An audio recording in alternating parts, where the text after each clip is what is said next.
my fire? Emma, can you light my fire? Woo! Emma, can you light my fire? Emma, can you light my fire? Fucking hell, 5 on. It's very cold. It's really cold outside. Ching chong ching chong ching chong ching ding ding ding ding ding dong. Come on, fucking get it on. So there's lunatics now putting the day. No one cares, Brian. No one's bothered about what happened. Well, they are, because you're a troll, and we don't want anyone else to get what poor Dale got. Wishing everyone with cancer. I hope that I told you he was pretending to be the Joker. You've seen the screenshot. You've seen the thing where he sat with the Joker. That's him doing that. He's dressed up in his house with the Joker and then laughing. And then when he's coming off, he takes the makeup off and then he starts crying live on a live, like on a YouTube thing. I mean, fucking for you, a sociopath. Only a sociopath can do that. Somebody mentally deranged can cry, or a professional actor. I couldn't do that. I couldn't cry in the thing. I could cry. I was nearly crying this morning when I seen poor Dale. Give him a kiss on the thing. I love you, brother. And dirty bastard torturing that man and his mum and dad. His dad's about 80, I think, and his mum about 75, 76. Tortured his mum and dad as well. They were sending fire engines to his house and everything at 3 and 4 in the morning. Sending the police to his house. They were sending kebab shops, pizza shops, all that shit. When he had cancer, having to get up the door, get back on, get up the door, get back down. Fucking terrible. And put his dog up for sale. So people phone up and come knocking on the door like he did here. We had the fire engine, we had the police come to the door. Would he be available? I think, no, it's fucking the deranged Jamie Boyle. No one in the world would have trouble with only him. So all that shit he got, he's telling you here from 2018, I think it was, when he had met Decker. And he said to Decker, because Decker was phoning him up in Clever Cunts. And I offered him out, you see. Decker, I said, tell what I'll do with you fucking muppet. I'll fight you anywhere you want. Because he came on the phone. Is that Brian Cockerill? My name's Amish for Taggart, whatever name he come up with. And I went, listen, you. Anyway, the next minute, Rhonda went out with him, contacted me. Then about an hour later, said, it was Jamie and Shirley phoned them up and said, on the behest of them, torture Brian Cockerill and pretend to be a traveller and offer him out for a fight. The same MO every time. So Decker kicked his ass when, because I went, I'll fucking fight you anyway you want, you mug. Because I was fit then before me up. When I'll come night now in a taxi, or I'll get a lift off someone. So one person will bring me up, and me and you'll have a straight and a one-to-one. So then later on, the next 2 or 3 days, Dodgy David was like in with him at the time, but obviously we thought Decker was all right, the same as we thought Jamie was all right. So did Dave, Ice Thingy Queen, I think she's called, was on. So they realised Decker was a wrong one. But they also, then everyone started to realise he's a wrong one now, Boyle and his wife. So he's seen all the evidence, Decker, when he went to Dale's house, and that's what it says. Dale messaged Decker, and you can see it on my YouTube channel if you want to have a look. And this is coming from a man who was dying of cancer. Jamie tortured for 6 years with his cancer. He had it. He got rid of it. Dave Daly from Manchester can prove it as well. He got it as well off him. Another lovely human being, a lovely man. And he bullied them for years and years and years. He's definitely unhinged. He's definitely mentally deranged. So he's put on today, Jamie's the king. Now, I told you, and even Decker said the same with Teddy Dicko, he's got multiple personality disorders, meaning 1 minute he could be Mr. Ben, the next day he can be Tommy Johnson, next week he's a footballer, the next day he's pretend he was in the army, walking around the town in his brother's uniform and pretend he was in the fucking the Red Berries.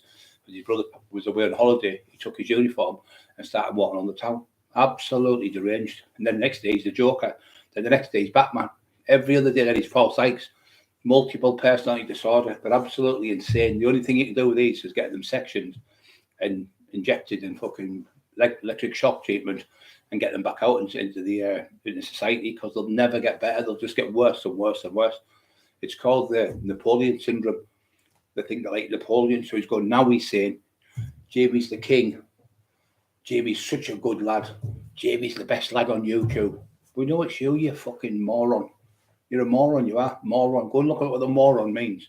It's the lowest IQ. You can be a moron. Years ago, they call you a moron because your IQ was that low. It'd be like, say, 60 or something. That's what your IQ is. Probably fucking 40. And he put on, stop being a child. Stop acting like a child. Well, you're the one who's acting like a child. But when you're threatening to burn the house down and sending phone calls with people to burn the house down, and then we're going to put that on as well. So we can't put it on now because the lad comes on and goes, oh, I'm shit myself. He said, he blurts out everything, so I want it, but he blurts out and tells you exactly who told him to phone him up. You can see he's scared. You can see he's a druggie. You can tell by the way he's talking. And he comes on and says, oh, Jamie made me do it. Jamie paid me. And then another one comes on from Hartlepool. Another one. It's the two Kevs, which was my friends in there. Teddy Dicko is getting stabbed. And then another phone call. Are you there? Tell Teddy, not do you, but Teddy Dicko's getting stabbed. He said, there. Two Kevs from Hartlepool. And he said, because Kev, he had a son called Kevin, he's passed away, God bless his soul. So he's pretending to be them again. He's always pretending to be someone else. I'm going to get my friend to fight you. I'm going to get Richie Orty to fight you. It's always the same MO every time. So why are these people from all over the country contacting us? And then there's been 27 people, I think, has been arrested in the last 2 or 3 years because of him. And all 27 people have had no further action. I've been arrested 4 times. Emma's been pulled in the police station 3 or 4 times. Teddy's been 5 times. It's just never ending with these lies. And every time you get no further action. So Cleveland Police, I hope you're watching this because you're making fools of yourself for this balloon. Why is everyone, look at all the police stations, go to Stokesay where he was at, go to Middlesbrough, go to all these places, little places like Eston Police Station, go to all them stations where he's phoned police on other people and you'll see the multitude of people he's tried to get jailed. And it's always the same MO. Every single time we phone, it's the same stuff. They're bullying me. No, you start on people. You daft comments, and then they comment back, and then you start threatening to burn houses. Then they went, I'm going to smash your fucking face in. And then you go to the police. You set people up to say things. That's why I'm saying to you, don't put now onto him. Because he'll screenshot it and splice it and mess about with it and put it on. That's what he does. But so Decker, what did he do instead of fighting me? He phoned the fucking police. And Dave, he said, shouts to Dave. You can hear him on the phone. Dave, who am I phoning the police on again, he says. I'll get it put up tonight for you to prove to you I'm not a liar. And he goes, Brian Cockerill. Oh, it's me, Decker Higgy. He said, I want to make a statement against Brian Cockerill. He's threatened me. Where's that effect? I can't remember the full thing. But can I come in? I'm going to the gym at the moment, but can I come back? I said, yeah, well, when you beat the gym, phone us again. Or whatever. You can hear the police from talking there. Carlisle Police, I think it is. Carlisle Police, yeah. Phones the police on me and makes a statement against the taxman. Because he couldn't fight me the fucking shit out because that was before 6 months before I got pulled. So I was willing to go in a taxi at his house on the night. I said, you can bring your dad, bring who you want. I don't need anyone. I'll come on my own because I was game as fuck, as you know. I wouldn't even fucking destroy him into what do you mean fucking 2 punches, it'd be all over. And he declined it. And then he's like I say, Ronda went out with him, contacted Emma and said, but it wasn't him who did it. It was Jamie and Shirley got him to do it. Again, Cleveland Police, you listen to this. So they listen to everything other Jamie. I'm glad they listen to everything. So he's saying that he's got an incident room for himself and he sits in the incident room with the police and he's pointing out all the things what I'm doing wrong. I thought, what a load of fucking shit. He is definitely on the fucking bend. 70 on. Don't forget to push the like buttons, guys. Amazing. Yeah, yesterday I think it was some like 60 odd people. I think 66, 70 people pushed the like buttons from last night. I think there's been something like it's getting on towards 2,000 views now. Just that little post, that video we did last night, which is amazing. That's me and Emma and the dogs and Bobby, my brother, thanking you for supporting the Cockerells in this fucking delusional world what we're in with this maniac. Complete lunatic. Honestly, everything he does has to be number one. Like I said, that's the Napoleon syndrome. The Napoleon syndrome is you think you're a general or you're a king. And that's what he's doing now. He's going, King Jamie. He's put a screenshot of it all. Emma will put it up and show you. Jamie's the king. Jamie's the best man on YouTube. Jamie's the king of YouTube. This shows you he's going more and more down and more brown stuff up his fucking hooter and more fucking tablets and shit. Because this is when he's more dangerous, when he takes more tablets. He really thinks he's these characters. What he thinks he's Paul Sykes and becomes Paul Sykes. He thought he was what's that actor who was in Bullseye, not the darts. Great actor with Bullseye, the dog in Oliver Twist. I can't remember his name now. Oliver Reed. That was it. Oliver Twist. Oliver Reed. Give me the clue. Oliver Reed. He started walking around with a moustache and going, I'm Oliver Reed. He's doing all this with fags and everything. He's coughing on the video because he's doing smoke. And then he's got a packet of fags up there pretending he's Paul Sykes. Packet of fags walking around with a moustache, pretending he's a moustache. Then he went to work for it because John McLean come on. John McLean said, that's not Paul Sykes' ghost. He said that Jamie got that man to dress up with a big Mac on.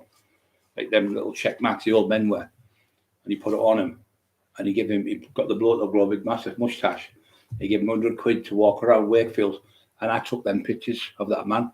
He said it was just a piss take. He said, but Jamie tried to get people to believe the ghost of Paul Sykes is actually, because he said in the Jimmy O, the ghost of Paul Sykes walks about like Wakefield. So he then tried to create a ghost. So he took a picture of him from a distance in the like drizzly rain. It's under a lamppost where it's all, you know, like an umbrella under it, where it goes all funny the colour, like misty. And the man's like that, walking like that. You can see the big moustache. So he's putting that persona at Sykes so people believe it. But John said to me about 6 months after, he said, Brian, John was here in my living room playing with Eli at the time. I went, I'd done them videos with Jimmy because I was with Decker at the time. We were going to do some work with Decker and John McLean, who was the one who blew Decker up for being the pedo and got all the Clare's Law and Sarah's Law and proved what he was. But Jamie was best friends with Decker. He's running around with them all over. That two weirdos together. But he's in Thailand, he's in the Philippines now. And the man who helped him over there, Decker, turned around and said, I'm not fucking backing you up. I'm going to make a statement against you. I'm getting the police on you. So now Decker's looking at 8 to 10 years in jail for what he's done over there. And rightly fucking so. And you say, no, the trolls has finally got me. No, I'm telling you, Decker, you've got yourself for what you've done. If you hadn't done what you did, God would not have sent a punishment like me upon you if you had not committed these great crimes what you've done. Historic fucking sex crimes you've done. You've been found in the country, but won't talk about mate little John. He lives over there like 6 months and 6 months here. He's got a family over there. He's got a wife and kids. And he says, over there, Brian, so you were kicking off like the old days. They just fucking shoot you. They just kill you dead. So what they do is, anyone does a run of drugs or anything, and they get them, they just shoot them in the street. There was about 60 people, he said, killed in about 6 months. Tell them to stop doing that, Emma. Doing that with my lives. Peter DeVox, freedom as usual. Pat, sorry, Pat, you okay, son? The eyes are going fucking blurry with this right on here. Pat's freedom, okay. Pat's good evening, mate. David Arms, metaphor, must be a fake one. That's him, the idiot. The fix, boiler, pleasure. Sound, Pat's just had a boiler man in to fix the boiler. Fucking fortune, and the brother. Absolute fucking fortune. You can believe how much they are. You can get one if you're on disabilities, or you can get one if you've got disabilities, I think, or if you're struggling and you've got kids and the boilers are broke. What they do, they'll give you a special payment where you can pay every so many months, I think it is, to get the boiler. You don't want to get a second-hand one because they don't last that long. You want to always get a new boiler because you need a new boiler. Because most of them have been in houses 10, 15 years, the second-hand ones, and you get them, I guaranteed, a year or something. But that's no fucking good a year, is it? You pay fucking £200 for a second-hand one, a new one's fucking about 600 quid, 700 quid. You better off buying a new boiler. Yeah, freedom's on, Pat's. Freedom again, there's quite a few people. There's 81 on. Don't forget to push the like buttons, guys. So that video with that Dale speaking proves what he was doing to Dale. And you also screenshots after the video, you can see what he's been saying to Dale. I'm going to piss and shit on your grave. I hope the phone calls, because he was going, laughing on the phone like the Joker on the phone. You've seen the picture of the Joker next to Dale. That's what he was sending him all the pictures. So he was doing it to Raggy. Raggy had cancer, he had brain cancer. And he was doing it to Raggy. We said to him, the greatest pleasure I'm going to have is watching your family around the grave, looking in your coffin when you're dead, and me sitting in the background going, like the laughing policeman, but it was the Joker.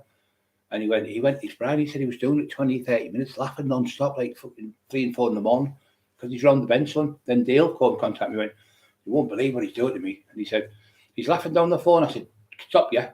He said, go on then.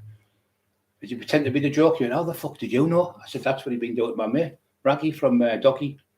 He said 20 minutes at a time, non-stop laughing on the phone, like it sounds like he's off his head. And you can tell he's off his head. He pretends he's not on drugs. Sat there sweating like a fucking rapist. But the thing is now, your demise is here now, because these people, God rest them, Paul Matty, Joseph Turner, he's coming on the video. We've got him to come on yet. We've got fucking Terry to come on yet. We've got a multitude of Carol Edwards stuff.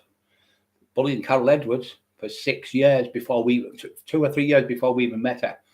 So it's about 6 years he's bullied Carol Duffy, which is Lee Duffy's missus. Her name's Carol Edwards, her maiden name. But Carol stood up to them. She's a proper, really tough girl, really tough. But she's had to be going out with fucking Lee, didn't she? So she kept what was amazing what she said on a podcast with Emma. She said, well, why would I keep my mouth shut over Lee Duffy for 29 years, I think.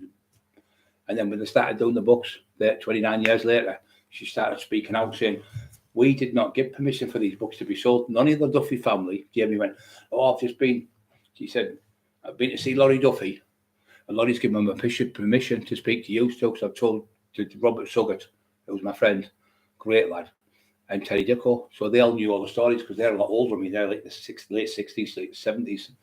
They started telling them all the stories to Jamie, but they thought it had been sanctioned by Laurie Duffy. Now, Laurie Duffy was Lee's brother.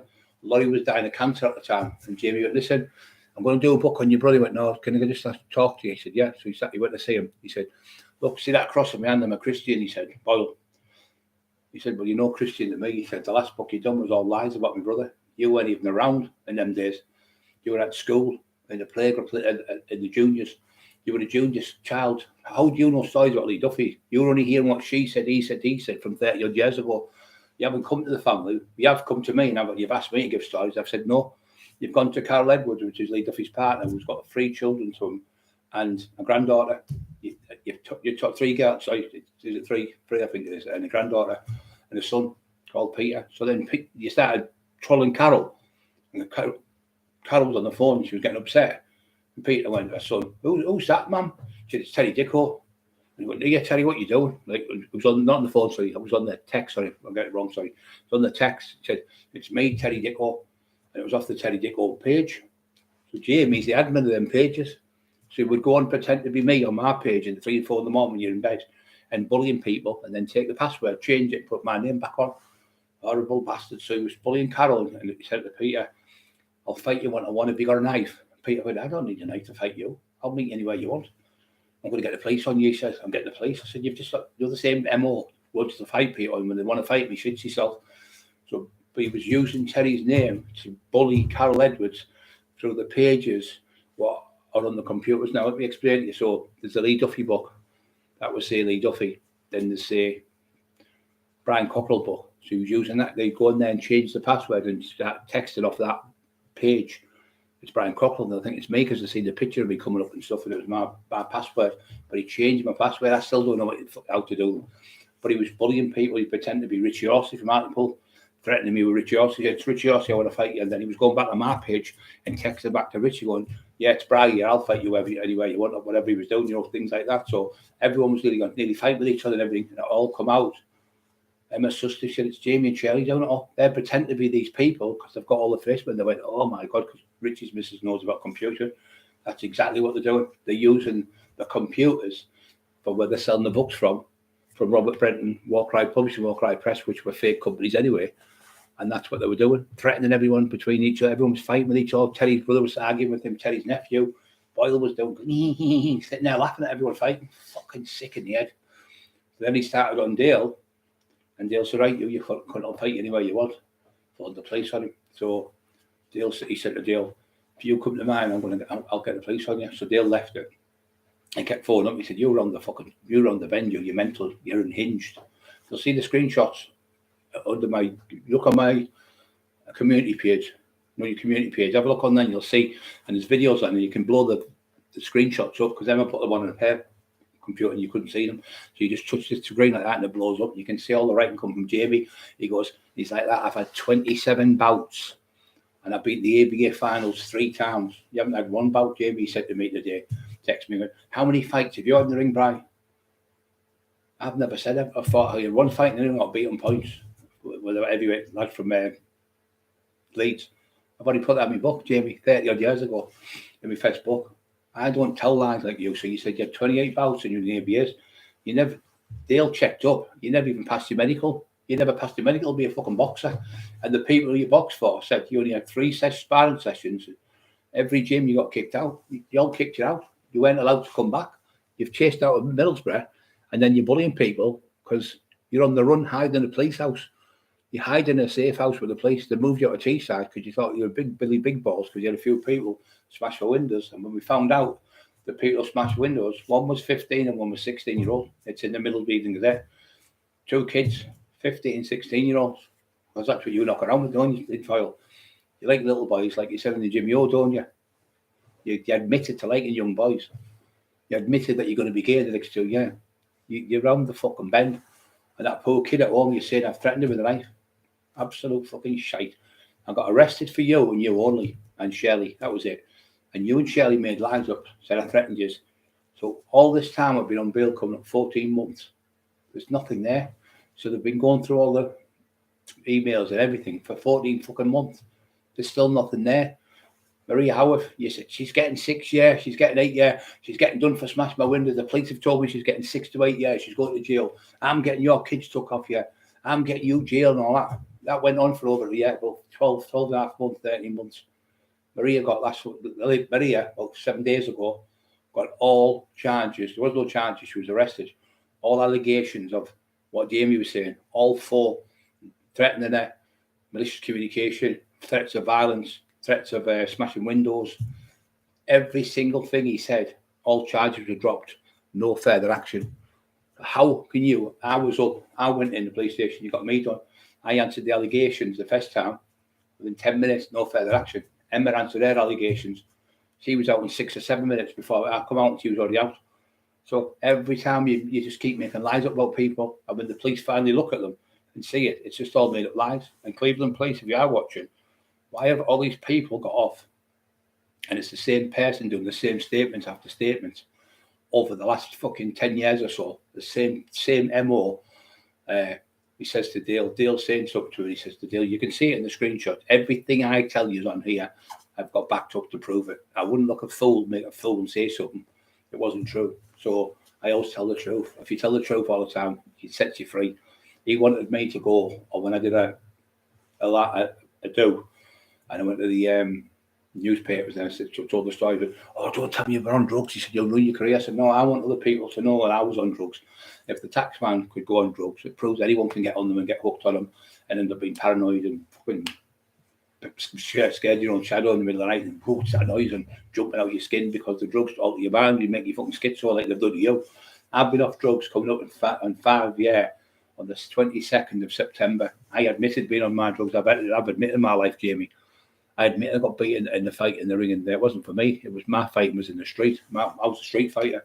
I used to spar all the time with big lads in the ring and that all the time. I never went around boxing because I was one of them people. I couldn't really. It wasn't my thing. I was too big. So, I wanted to be in the street fighting. That was my game, street fighting. So I still boxed, but I never boxed as I passed my medical. I wouldn't have boxed. So I got beat on points. I got a point took off me for shouting at the lights because he wouldn't fucking fight me. He kept jumping, moving around.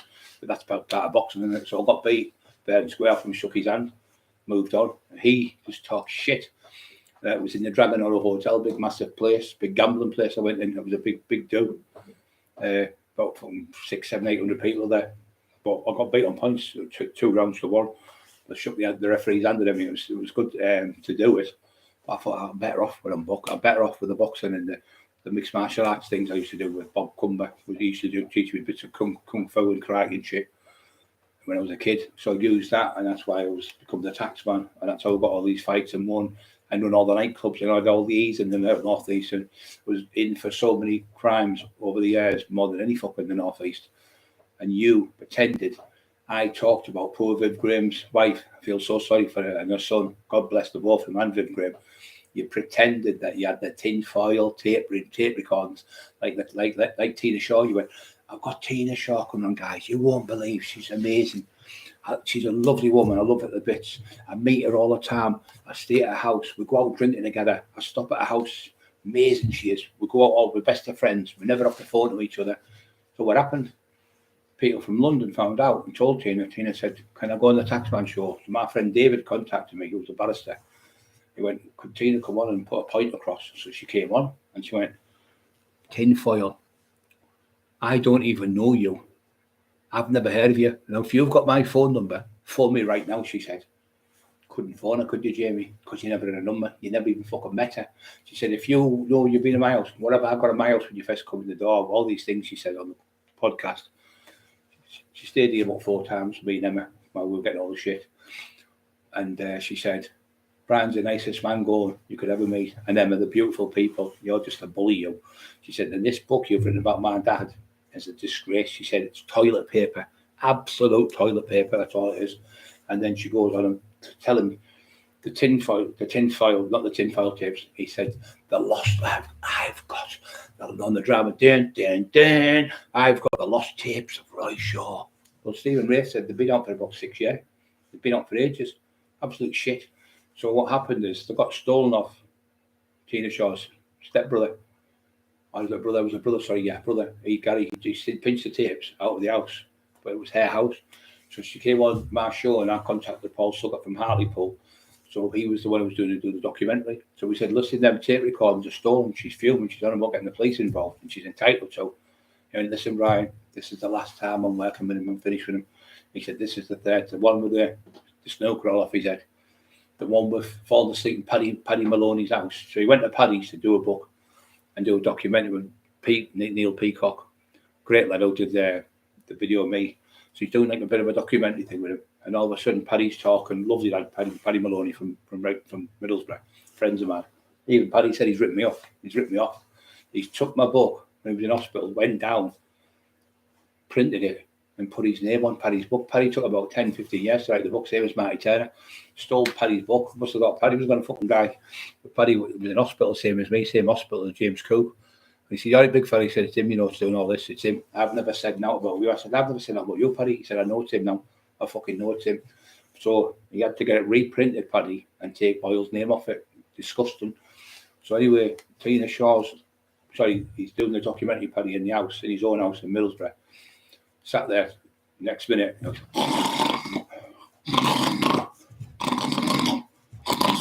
this noise, like that noise. And I went, what the fuck's that? And we looked in, it was Boyle asleep, off his head on fucking diazepam and alcohol, like that. And then he said, Jamie, he woke him up, went, what? He's snoring there. We're trying to do, sorry guys, sat back down. 10 minutes later. Snoring in the fucking, completely catatonic, gone completely, couldn't hardly see nothing. They had to wake him up twice, and he said, that's it. He said, stop. I can't do this, Paddy said, I can't do it. It's fucking pathetic. Not professional enough. So when you went there, you done the same, but Paddy let him down because you can't stop taking drugs. And anyone asks Paddy Maloney when you see him, I don't fucking lie, he'll tell you about me. Paddy knows me, and he knows the score, he knows the truth. There's no fucking lies in me, I tell the truth. You were the biggest lie and the biggest joke on the internet. Everywhere you go, you tell lies. Everyone you meet, you rip off. And you just Foster Simon, Paul's, that's lovely. I listen to Brian's stories, he's alive. Thank you so much, mate, Foster, thank you. Yeah, so I only want to help people now. I mean, what I did in the past, taxing people, getting into fights and selling drugs and all that, I know that was wrong now, and that's why I changed my life around. And I went and fell in love with the Lord Jesus Christ and gave myself the Lord and got baptized in the sea in Redcar. And since then, I've just feel a better person. So in our time, we've saved over 80 people around the world from committing suicide. And it's amazing when you save someone. It's amazing when you do it. But it's not me doing it. It's Jesus Christ in me helping me do it. I couldn't do that. I couldn't do that in a million years. But it's the Lord Jesus. What you need to do, Jamie, you seriously need help. And I'm a Christian, I'm telling you, get yourself in the rehab before you end up having a massive overdose. You've already overdosed once because Shelley come home with your son and you were on the floor choking. All white froth was coming out of your mouth. She told me. He said he collapsed on there on the stairs and he was choking. He'd overdosed on them diazepam and them Subutex. The kids going, Dad, you're going to die, please. You're going to die, please. He was screaming, a little kid, about 9, 10-year-old. So she videoed it. She's got him in embarrassment. She showed it. She went to me. She never showed me. She said, I've got it on video. I think she showed them with it. So next week, 2 weeks later, it was his birthday. He's done it again off his head, but not overdose. The kid went, you promised me you were going to pack them tablets in. You promised me. The kid's breaking his heart. He's going, shut up, you little fucking fanny. You're a little funny. When I was your age, I was out knocking everyone out, 9-year-old, 10-year-old, having fights all over, boxing, all sorts, putting the little kid down just because I said, I'll take what I want. I work hard in this house. We did the same at Christmas Day with his 2 stepdaughters come to stay. He was sniffing shit off the table in front of his wife. Phoned me, Shirley, I've got your screenshot, Shirley, still. Don't say you haven't. And Emma's got them. In the snooker hall, he sat there. He's off his head. He fell asleep in the crowd, 400 people, and he's asleep. So then she's texted Emma, what's going on? Oh, please tell me he hasn't overdosed again. She's got all these screenshots. Don't tell me he hasn't overdosed. I said, no, what he's done. I said, he's fell asleep in front of, I think, 400 people, I think it was in there. And everyone's laughing at him. Everyone's taking the piss out of me. I said, he's off his head on tablets. He took 33 or 36 tablets with him in diazepam. And he was sat with a little bottle, brown medicine bottle, doing that, drinking on, like all the way down there. We were getting there. And when he came home, he only had 3 left. So we went on stage, did the gig, and he fell asleep in the crowd. So I said, that's it, I can't work with him no more. I said, went to Sean Atwood's, off his head, and Sean Atwood, I hit him. The wild man went, he's off his head, him. He's off his head, you can see he's off his head. His eyes are his eyes are fucking massive, he said. So he'd been coked out his head. So I went, I'm sorry about this. He said, no, it's not your fault. James English came here and went, all right, big man, you all right? I went, I was sorry. And James went, who the fuck's he? I went, that's Jamie Boyle. I went, you're fucking kidding me. He's pinned to death. He's pinned to death. Not heroin, Subutex tablets, which is a form of heroin. Again, on there again. See, I mean, 90 people are listening because we tell the truth. So he's off his head. So big James English went, oh, fuck's sake, we can't fucking do this, you know, Brian. With his Scottish accent. We can't do this, big man. For fuck's sake, you think he'd have some pride in himself, get himself, wash his hair, and get himself a fucking shave, the scruffy cunt. He said, that's disgusting, that what he's done to you. That's fucking disgusting what he's done. So we had to pretend that Scrappy, my big dog, American Cater, could bite James. So we got him to say, oh, fucking brilliant idea. So we did the podcast, and he was embarrassing with James. So James went, I'll see you later, Jamie, and just left. Well, he might give me a cuddle, give me a kiss on the cheek. Love you, James. He said, love you, big man. If you ever need a breakout, come and see us. I said, well, I'll come up and see you because my family are from Cockerill, which is about 10 miles from where he lives. I think he lives in Glasgow now. And he was like, couldn't believe it. He said, you need to get away from him. You'll end up back on drugs. I said, no, I wasn't on them type of drugs. I was on coke. And he said, yeah, but you'll end up back on drugs. I said, never will now. I said, I won't. But lovely, man. So then we went to Jimmy O'Neill. Got to Jimmy's all the way to there. He come out of the fucking car with the 2 pillars at 6 o'clock in the morning going to Wigan. 2 pillars. And he drank 2 bottles of Southern Comfort. I could smell the Southern Comfort. You can smell the Southern Comfort a mile off. What you doing? His nose was all white there, powder. I went, what are you fucking doing? He said, Terry Tickle's done me head in 2 days. I've been on the drink 2 days, I've been on the sniff 2 days. I went, we're going to Jimmy's. I'll be all right by the time we get there. So when we kept pulling home and he kept going in, Maniac was driving. And I was really bad still with my injuries. So he went, so we get further than, no, I tell her I wasn't bad. Just before I was getting bad, I was still bad though. My hip, it was fucking killing me on my side. So Maniac's taking us down and we get us there. Jimmy will come out, so he goes in, talk to Jimmy. Hey, Jimmy, hey, a big fella, and give me a cuddle of that lovely man. Talk to the cameraman. He went, what's all that stuff on his lips and all that? He said, how he, you're not an idiot. He went, he's coked out his head, and he went, yeah. I said, I can't help him, sorry. He was pouring the sweat in Jimmy O's little room, it was like all wood. It was a lovely little studio. He's got a lovely man. So we started talking in there, and off his tits again in there. Nearly fell asleep on the fucking table again. So I said to Jimmy, I'm really sorry about this, Jimmy. He said, no, don't worry. He said, we all made mistakes. I said, yeah, but everybody was single while we went to a school. We went to a school in there, fucking Thornaby. School for kids. For 4 or 5 year olds, so about 11 year olds, I think it was. So about 100 kids in the school goes there. I knew one of the girls who was a teacher in there. She used to go to the raves. I used to have the Eclipse. She come, hey, Brian, I haven't seen you. So I can't even recognise you there. She said, oh, you don't know. I said, I'm doing good. It's with my brother. So I did a piece with the local newspaper and also the local radio station, BBC Radio Tees, I think it was called. And she said, oh, Brian Cockerill. I said, listen, for all you kids out there who don't take drugs, I got hooked on drugs. They're not a good thing to do.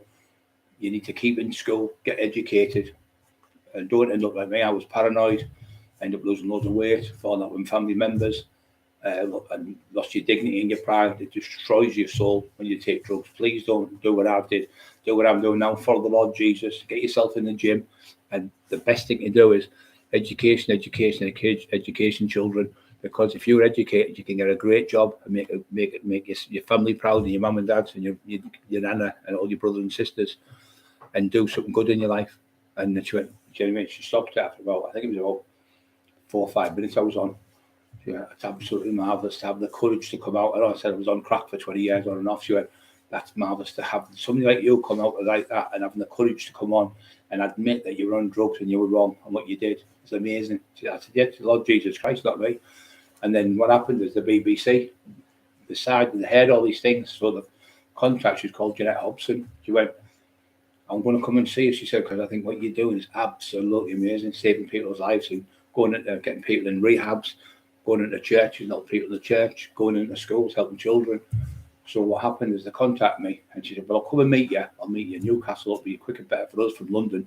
We're from London. So she came up, Jeanette Hobson, and this lady, she was dressed like, like the Queen used to ride on a horse, and she's got them tweed coats type of thing in their hats, what they wear, really posh. She's like that. She had a tweed suit, really, really posh, about £1,000 suit, top of the range handbag, like £500 handbag. Fucking, I remember said that's a 500. She told me my handbag's about £500. Said these are really rich people. I said, oh, where do you live? She lived in I think it was the Thames. You're talking £5-10 million for a house there. So Boyle comes, fucking worst thing ever done. So Stephen Sayers was there, and Stephen Rafe. So we sat with the girls anyway. Stephen had to play Stephen Rafe because he's from there, obviously.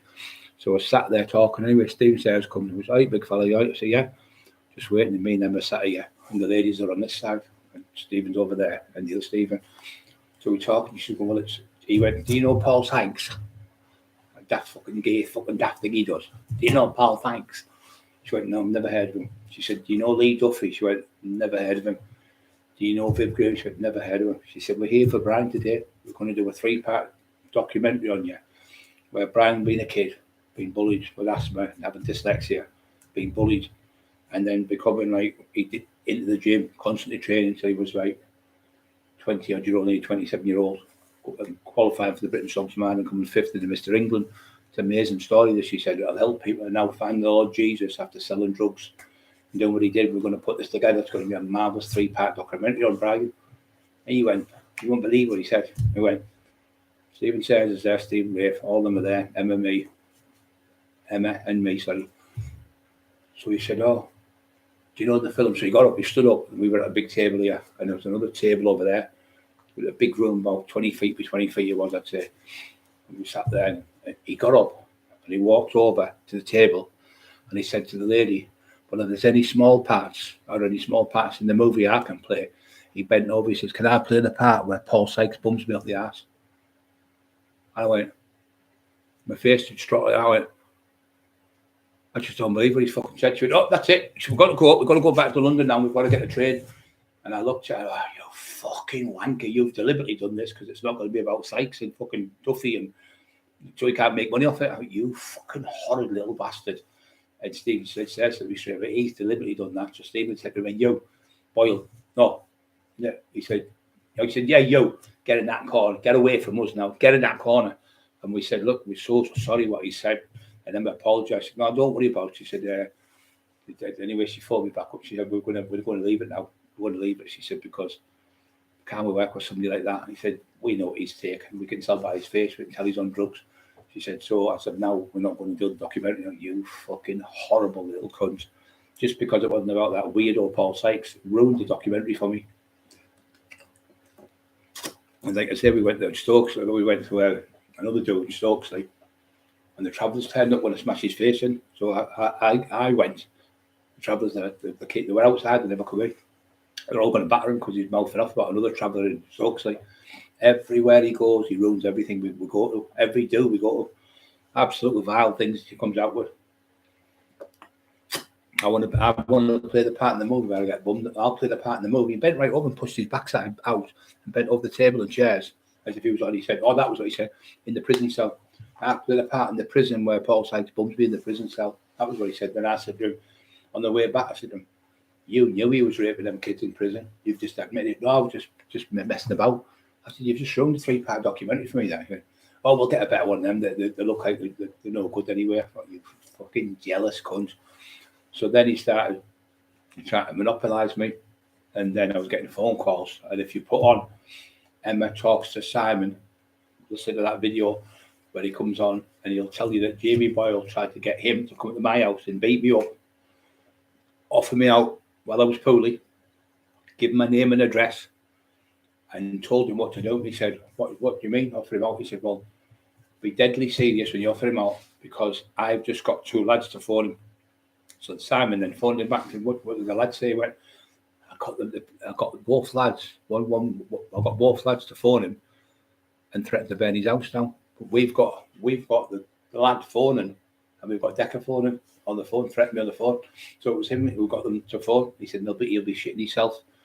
So go to the house, be deadly serious, and offer him out. But he's done it off his own phone.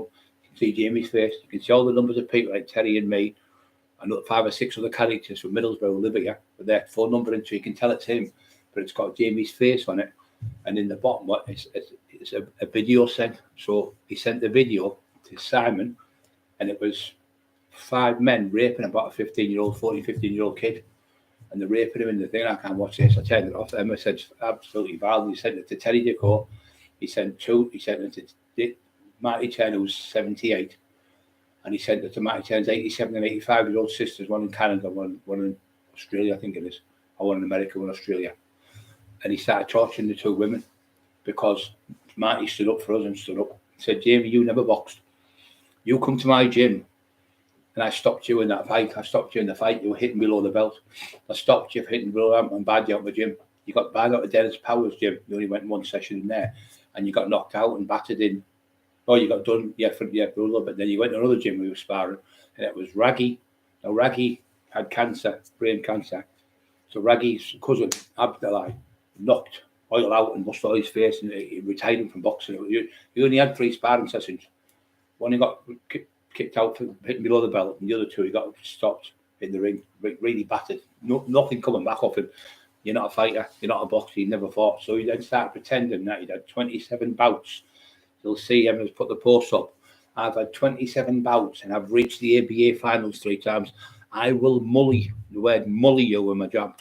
I'll mully you with my job. And that was to a man who was dying of cancer. And he said, I hope the Joker, I hope what I'm doing to you every day, if you watch this one, it's called Dale's Message to Decker. Dale's Message to Decker on my YouTube channel. And the other one's Emma speaks to Simon.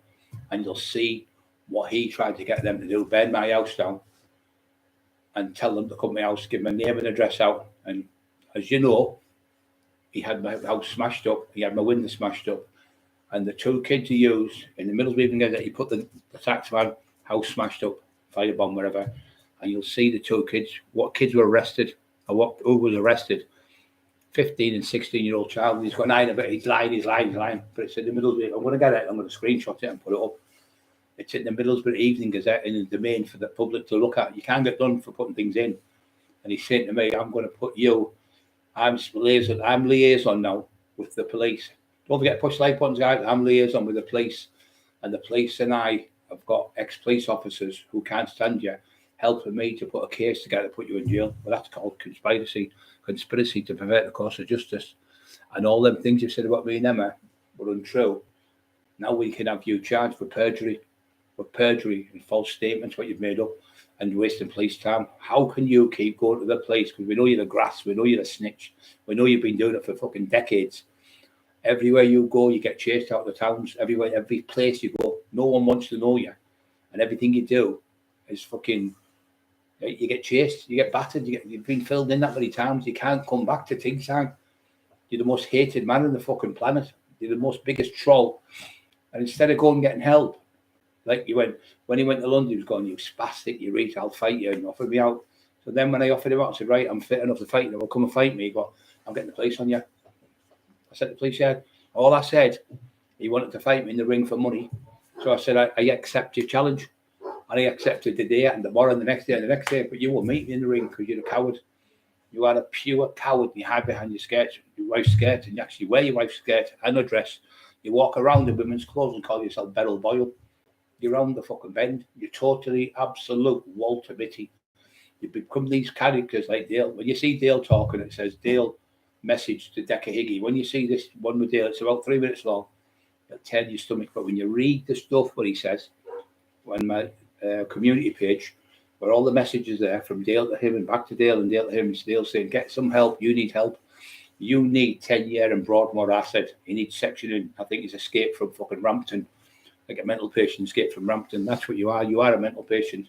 The drugs make you a big monster, but underneath it, you're just a little pussy because you never meet no one for a fight, but you offer all these people out and torture people's lives that just want to get on with their lives and do what they want to do. All we want to do is get this stupid fucking police thing out of the way and just move on, get our lives done. That's all we want, and let everyone know what you are. We have the right, the fundamental right to freedom of speech, and we just tell them the truth. I can't get charged for something that's the truth. I can't get to jail for explaining something or for seeing somebody having a fight and told what happens. I can't get done for that. That's the truth. You can only get done if you're making lies up. So that's why every time you've had me in 4 times for malicious communication and threats. You told everyone. You told everyone now I threatened you some of the night. Then you're saying what you're saying. You never made a statement. How can you not make a statement after being locked up? And I was told to keep away from you and your wife and Stokesley area because you lied in the statements, didn't you? You made lies up to get me locked up. So when that comes out, you're going to get fucking hammered. You'll get hammered for wasting police time. You'll get hammered for perjury. You'll get hammered for preventing the course of justice because that's what you're doing. Steve Mackey got locked up. Steve Mack got out after 2 days. No further action. Carl Walker, you pretended the IRA phoned you from Ireland. And Carl was phoning the IRA back and forth. When they took Carl's phone off him, 3 months later, he got his phone back. No further action because he never phoned Ireland. You were a Walter Mitty. You pretended 4 IRA men were in your garden with 4 shotguns. Fucking delusional you are. Delusional. Then you were saying they were phoning you up at 1 o'clock in the morning, then 2 o'clock in the morning, then 3 o'clock in the morning, then 4 o'clock in the morning, then 5 o'clock, and put the phone down laughing at you. And you said they were IRA people. And when they've checked, there was no IRA phoned you. There was no one at all. It was just all made up. So the police know now you're a compulsive liar. And I'm the last one standing. If I go to jail for it, I don't give a fuck. As long as I can out you, I go to jail. 4 months, what, 6 months? I'll be out in 3 months. I'll be out in I probably won't even go to jail. Probably won't get charged because I've done nothing wrong. I know for a fact I've never sent you any message. I know for a fact I've never been in your house with a knife. I've never carried a knife in my whole life. I've never been charged for any offensive weapons ever in my life. I've used my fucking hands to do my. I don't need knives. I'd rather use my hands than a knife. It's more dangerous, and you can't get in trouble as much with your hands. Yeah, full crowd again tonight. Yeah, that's what I'm saying. Everyone's on watching. It's just been over 90 people on again tonight. It's just like the other night there was 136 on. The night before was 126 on. The night before that was 122 on. So if people aren't watching it, Jimmy, why are they coming up in the hundreds? We've had over 90 tonight. And it's just like a dead night on like tonight, really. What is it? Wednesday today, yeah. Wednesday, it's a cold day. People are just watching the telly and cuddle up in bed with the kids and stuff. But they're still coming on to respect us in the rock. Has anyone seen Wayne Carrard? Because what he done last night, he pretended to be Wayne. And I fucking put Wayne off accidentally. So someone get hold of Wayne if you can. If you've got his number and phone him. You'd be thinking I've fucking done this. If you're listening, Wayne, it's not me. It's that divvy cunt. I thought it was you with him last night because he was talking about the police and stuff like that. I thought he's impersonating Wayne because he did have my other friend on here, which is can't if he's on tonight. Oh yeah, Mark Emerson. He's a lovely lad. Jimmy B's been and seen all the evidence. He's seen it like Decker showed. Like Decker got showed all the evidence. And Dale showed him it all. He went, fucking, and he said he wants his fucking jaw breaking, that scumbag. What a scumbag. And found out Jamie was the Boyle. Jamie Boyle was the troll. It was him all along. All along it's been him. Everyone, Stephen Ray's got trolled off him. Everyone got trolled off him. Horrible, horrible troll. Pure horrible. Chilling rain, mate. The only way to see. Yeah, that's it. The real your nightmares. He's a lovely lad. Jamie cloned him the other week, pretended to be him. Pretended to be some. Why would you want to be someone else? Be your fucking self. I'm me, Brian Cockerill, the taxman, that's it. I don't want to be anyone else. Abby Brown's a clone, a wrong one. It's Jamie Boyle, that. You've had him on before. That's him there being Abby Brown now. Abby Brown's been on about 10 times. Yeah, it's the Boyle, that. 100% Boyle. He's been on before, pretending to be Abby Brown. We've had another one at the day, but he's been on today Jamie Boyle's the king of YouTube. Jamie Boyle, what a man that man is. What a man he is. That's you. No one's going to talk about you like that. You have to talk about you. With you come on, you said, I've got 132 accounts. And I thought, what does that mean? I thought that meant people. No, that's accounts. What you've got to see on there. And Brian Cockerill, Taxman. That's one account. Emma Cockerill, whatever. That's 2 accounts. Bobby Cock, that's 3 accounts. So he's got 132 people's different names. He went, yeah. So he is a multi-personality disorder, because Dale says that on the video. He said he's coming on at me, ringing me when I'm full of cancer, wishing me dead. You'll be dead within a year. God, he knows that. On Sunday. And that's what he said. I'm lying about my posters. I've got the posters. I think they're in the garage. I'm going to get them and make a fucking fool out of you, saying there's no such thing. I never had a security firm. There was no posters in them days. All that lies. What a desperate man you are, pretending kids stole your posters off a wall. You wouldn't even be able to make that story up. It's a million years you wouldn't make. What happened is I went overboard. I was doing the security in Stockton and Hartlepool and that. So I was getting loads of places in Middlesbrough, especially over the border. So I know a lot of people up there, like the Woodies and that, friends of mine. So I went and seen all them, and they had their own security firm. And I said, well, I'm going to get a few around here. Is it all right? Went, yeah, no problem, Brad. I started putting my posters up, plastic posters, a yellow one. I got them in there just on the way as you're going out there. Ingleby Barwick, there's a little industrial estate, and my mate does them. He's a traveller, but he's like, yeah, the house and that, this lad. And he does put posters and that. So the posters were about that big, about wide, yellow, plastic, like big thick plastic, really good. So I said, can you make them yellow and red? Because it's like a hazard one and like nuclear waste type of thing. Oh, bro, what a good idea. Everyone else had blue ones and red ones and black ones or white ones. So I changed them. So I put them on the walls, kebab shops, Chinese shops. I had like all the whole of Durham Road boxed off, every single shop on that road again.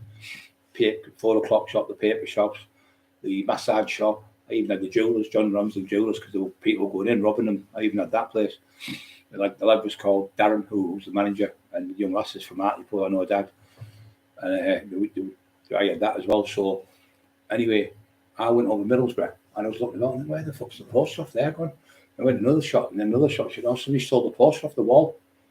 I went, it's another firm. Some fucking else is doing this, trying to push me out. I'll bury the cunts, no fuming. So I went and seen my pals over there, security. Went, oh, no, I'll post I've got. Not one of yours. So anyway, next minute, me and Bobby goes over the night with the dog Charlie, driving over. Kids on the fucking thing with a pair of steps, reaching up with his brother. I found his brother when I pulled them. And they're pulling the posters off the wall, they were like plastic. What are you doing with that poster? He went, I'm Brian Cockerill, that's my poster you take down there. He went, oh, everyone's got them, Brian. I thought it would be all right.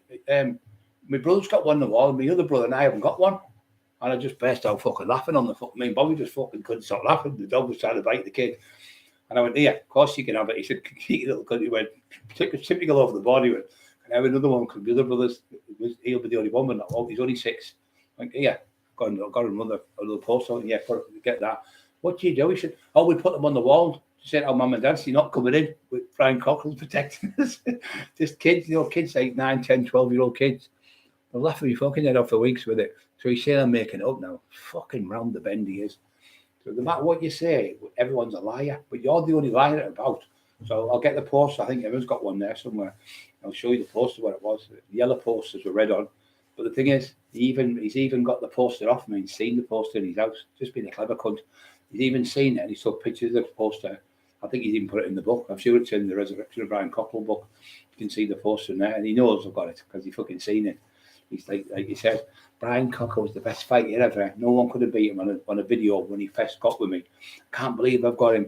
Oh, I'm going to go places here and do this and do that. And because I found him out, and Emma found him out, he started calling me names. He said, Brian was the best fighter ever. He was bigger than the police. Everybody wanted to know him. People would, instead of going to the police, they would go to him, stop the trouble. Everyone on the estates knew him. He beat every top fighter in this area. And he was a gentleman to everyone. And Brian never, ever would hurt him. People like me and my wife, just normal people, he never hurt women and children in his life. Why are you saying I'm hurting them now, Jamie? Because you've been like fucking found out and I've exposed you. So you have to make lies up about me. So you've got that video on there. It's on the Official Topic Talk. If you put it on, you'll see it. Official Topic Talk, stay on there. and put on this. It's a bit. He's got a greeny coloured top. It's a bit like that colour, but it's a bit greener. It's like that, but it's green. And he sat there talking about me, going, "Yeah, he was the biggest name ever, and he was this and he was that." But he's got him on there. It's 33 minutes long. You can hear him talking about how good I was and bullying me up for all sorts, because it was beneficial to him then, because I was the tax man. You could make money off my name. But now he's saying he's going to expose me. Expose me to what, Jamie? You've been to the police about 20 times. And every time I've got off, I've been arrested 4 times. And I've been in the police station twice myself. I handed myself in. He pretended that they had warrants out for my arrest. I went down. There was no warrants for my arrest. You've done the same. Poor Marie Rower. I'm getting you. Your kids took off you. Marie had cancer as well. Another one with cancer. A bully there. I'm getting your kids took off you. When you go to jail, you're getting 6 to 8 years, they've told me. I'm getting your kids took off you because he's got a kid with ADHD and a kid with autism, torturing that lady. And all the time, Marie was telling the truth, because when I went to the police, the solicitor got the downloads and checked them all. Marie hasn't said a thing to him, no threats or nothing. All lies again from Boyle and his wife. Saying Maria threatened to smash the windows and all this stuff. Fucking pure lies. All lies all the time. I can't understand why the police are going, like, keep going on and on and on about it. Because there's nothing to charge me with. I've done nothing wrong. They've had my computers, 7 computers for. He said I threatened to stab his son. Then she said, "Oh, I seen Brian Cockerill pegging it down the street, smashing my window and pouring an accelerator in." But I was in here with 5 carers. I had to have 5 carers a day come round and help me out of the bed and shave me. And they were coming twice a day in the morning and on the tea time to help me to go to the toilet and stuff, changing my catheter and things like that. So I had a catheter and everything in. So how could I have smashed your windows, Jamie, when I was poorly? I was in a wheelchair and I was in a hospital. I've got a hospital bed in my living room still now. Still not deemed to be fit enough to go out. And you're at it again. You just can't stop. You know, it's always people who are poorly. Look at poor Maria cancer. Look at poor Raggy. He got stage 3. He had stage 4 cancer. Dale messages decades on, and then you'll see the other one, Simon. Emma talks to Simon. If you put that on, Emma talks to Simon on my YouTube channel, you'll see the disgusting behaviour and what he's been doing to people. And after them videos, you don't have to watch anything else. You can, honest to God, because once you see them videos, it's everything we've been saying and all the paperwork's to follow up. And then there's Terry, Bullies, Carol Edwards. It goes on and on. Marty Turner. Poor Emma was getting threats to rape her while I was in hospital. And Ben Youngstown, the same MO again. Every time Dale was getting threats to Ben Youngstown.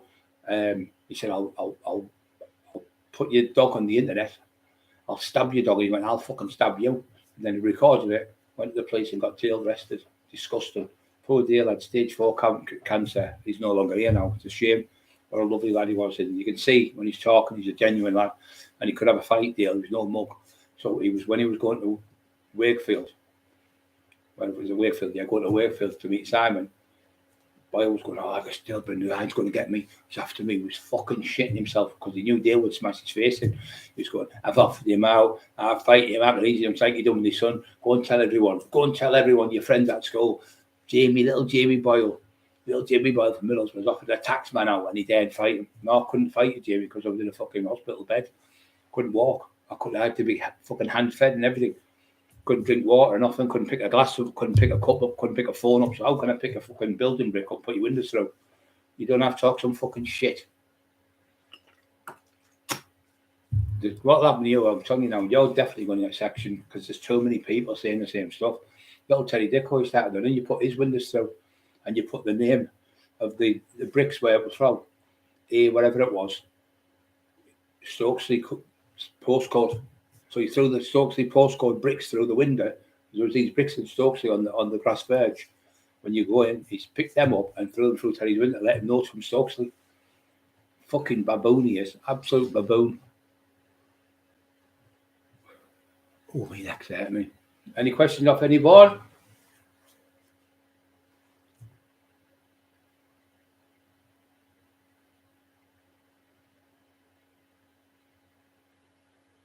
That's a good thing to do, mate.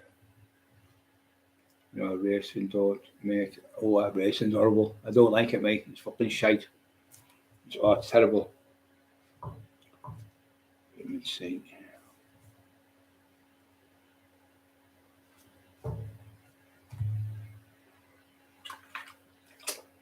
I like vitamin C. No raw. Creatine is okay. I've got one. It's got a flavoured one. It's nice. And if you've got creatine, you're going to have creatine monohydrate. Just get that one. That's the best one if you're going to thingy. So, getting back to this idiot, all day he's been texting shite. Do you know if that was me and I'd seen that myself doing that? I think, oh fuck! I mean, we can't go on no more. Look what Dale's saying about us. Look what Simon's saying. Look what the Cockerills are saying. I'm going to go. No shame. He's got no embarrassment because he's mentally deranged. That proves any one of us on here, any one of you on here, had done something you were out and you think, oh, I'm going to look like a complete fucking fool if I keep going on. He's going, oh, the Crabsman said he'd never go back on. But Jamie, you've said that 100 times about me. Windows are draw. Windows are. You can't even speak properly. He's going, you don't even get any views. Well, I've had about 1,700 views since last night. Every night, the other night before, we had 3,500. The night before that, we had 2,700. So we've had over 90,000 views in 18. Is it the 18th today? In 90,000 views in 18 days. And we have been putting little extracts up we usually put on. We've been like, fucking just putting like the videos of the night and concentrating on these to get our story across so the cops can see everything. Because that's what they're doing, you said. So let them see everything because I'm willingly wanting to go to court because I'll get all my case paid for with the top barristers. And you will be looked up for. You'll look like a fool. You'll go to jail. The judge will jail you for life. I'll get not guilty, and you'll get charged in the courtroom with the judge. You'll say, "Stop this trial." Point of law. It's called point of law. Send the jury out. Come back in. Instruct the jury. Find this man not guilty. And they'll say, "Right, take him down. I want him charged." I've seen it happen loads of times with people have gone up for firearm offences and stuff like that, and pretending they're probably trying to shoot them and stuff, and it's all they've been away on holiday or something. They take them down in the courtroom. The judge actually gets them charged for perverting the course of justice. It's called, or the other one is contempt of court for lying in the court, or the other one can be perjury, which is lying. So he's had to be perjury with me because I've got off 4 times. Emma's got off 4 times. Terry's got off 5 times.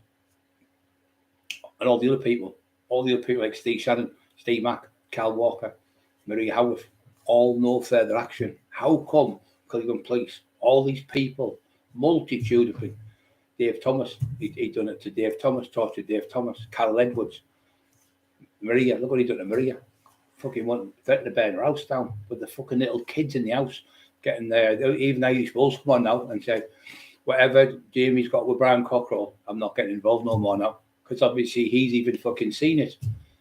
He's even seen it now and thought, fucking hell, they're telling the truth.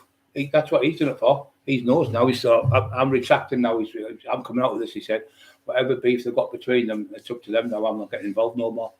Because he's obviously realised what's fucking going on. People, what's happening now is with the Dale's proof and with the one with Simon. That one with Simon is the biggest proof going. But Emma's got the other screenshots to show you tomorrow or the next day where he's given him a name, which is against the law to give someone's name out on the internet. And then this is even worse. To say to them, if this was the other way around, I'd have been charged now. Go to Brian's house. I haven't got his address. He said, I'll give you it now. He's giving it on the fucking phone, and he's got a computer boy on the phone. So his phone was running out of his computer, and he's sending messages back and forth, but you can see the names and everything on it. You can see Jamie's face on it. And he says, offer him out. He said, and what? He said, be deadly serious. He said, why? He said, because I've just got 2 lads to phone him. So he sat and wait a bit. You can hear him tell the story. It's on my YouTube channel, and it's called Emma Talks to Simon. It's on there. I think it's been seen by about fucking 3,000 people. So that man can't be making lies up. He's telling the truth. It's completely telling the truth. So why always getting him to phone me up? I'm going, Brian, is that you, Brian? Hey, you're there, Brian. Pretend to be Irish. Next minute, be a Pakistani and somebody else. So 3 different phone calls I got, as if they were seeing Emma, trying to split me and Emma up. He was trying to get his breakers up. Now, the reason why I was trying to split me and Emma up, because I didn't know nothing about computers. So he had me illiterate with computers. Terry, Mick Sorby. Mick Sorby's done 2 books for cancer. Mick's checked the cancer research. Nothing's been paid. And another one I found, you know the woman I told you about, he robs £1,500. We've only got her name. We've got the woman's name. She was a school teacher. She gave Rob Brent and Jamie Royal £1,500 to do a book. She'd saved the money up from school teacher, down the country. Emma's only found her. Emma's only contacted the lady. £1,500 they stole off her. So this lady telling lies as well. It's every day there's more and more. Has anyone out there been robbed or been conned by him? Contact us on here, please. War Cry Publishing book people. Has anyone been done a book with him? Do you want to come and do your story? You can come on the Taxman Show. I won't be scared by any fucking bullshit or anyone. And neither will my wife. 41 thumbs up. Amazing. 94 people on still. Chock-a-block the page. Because I'm telling... Do you know what? One of the travellers, he's not far from me. I love him. His mum, his son, we're like brothers. And his other two brothers. We're all brothers. And they used to live on the Camp Housefield. Great family. And they said, I love you, son. Give me a cuddle. They always cuddle me up when we're out and everything. Lovely people. They said, do you know what? The thing about you, Brian, when you fucking tell stories, you'll say, oh, you never catch me with it. But you need to knock me out. But other fighters don't do that. Oh, I never thought to touch me. Oh, easy beat them. They don't know. They don't actually look like the Duffy fight when he hit me. I've seen more stars when Lee Duffy hit me than fucking Patrick Moore, you know, the Sky at Night. Fucking hit me like a Duffy like that. My head went all over. I didn't fall down. I got 3/4 down. I pushed myself up. Started fighting again with him. That was about an 11-minute fight. You could never do something like that, Jamie. You would just run because you're a coward. So they were like legendary fighters. Dave Garside fought for the British heavyweight title, ranked number 10 in the world by the WBO and number 1 heavyweight contender for the British heavyweight title. I had 2 fights with him. You couldn't fight people like that, you mug. Norman Buckland come on and said, Brian's the man. Lee Watley come on, Brian's the man. Fucking Stephen Sayers and the Wild Man. Brian was the best in his day. Brian was no doubt was the best in the North East in his day. That's their opinion. That's what me say. That's their opinion. That's what they've got. They've got an opinion. But some of the others coming on, I don't think he could have beat this one, Brian. I went, oh, then somebody asked me, could you beat Lenny McLean? I said, let me just say this to you. I would never, ever slag Lenny McLean because the man's not here no more. He was a legend. And what he did in his day, he beat the best in his day. And that was what he did. And now Roy Shaw, could you beat Roy Shaw? Roy Shaw, I would never fight Roy Shaw because I love Roy Shaw. He was a lovely man. I've got a picture of him off his daughter, Tina Shaw. I love Roy Shaw even when I was a kid. He phoned me 3 times to go to a place. I suppose it was me being on drugs. He fucked it up. One was in Sunderland. I was supposed to go and see him and Frankie Fraser, the Mad Axe Man. And they were on the phone. You're a big fan. Eddie Butte was telling Eddie Bute's Dolman were up there looking after him as like bodyguards. And they went, who's the best? Then he said, Brian Cockerill's the best up this way. He said, Eddie's there, he'll tell you. So Eddie Butte says, Brian's the best ever. That's Eddie Butte. Eddie Butte was the one. No disrespect to Big Billy Robinson. He beat Big Billy. Only man to beat him. And the only man to beat Viv Graham. Twice he beat Viv Graham in the ring as well. And when he says, who's the best fighter? About 10 of his doormen come to see me and Emma, all in jeeps. They went, are you better than Ernie at fighting? I said, well, fuck, Ernie's better than me. He went, no, he says that Brian, when Brian was on the bag, he said, I went to his house in Ingleby Barwick. He said, I was in the Jeep. I think it was a Pajero. He said, I went to there and Brian was on the bag. He said, can you hold this bag?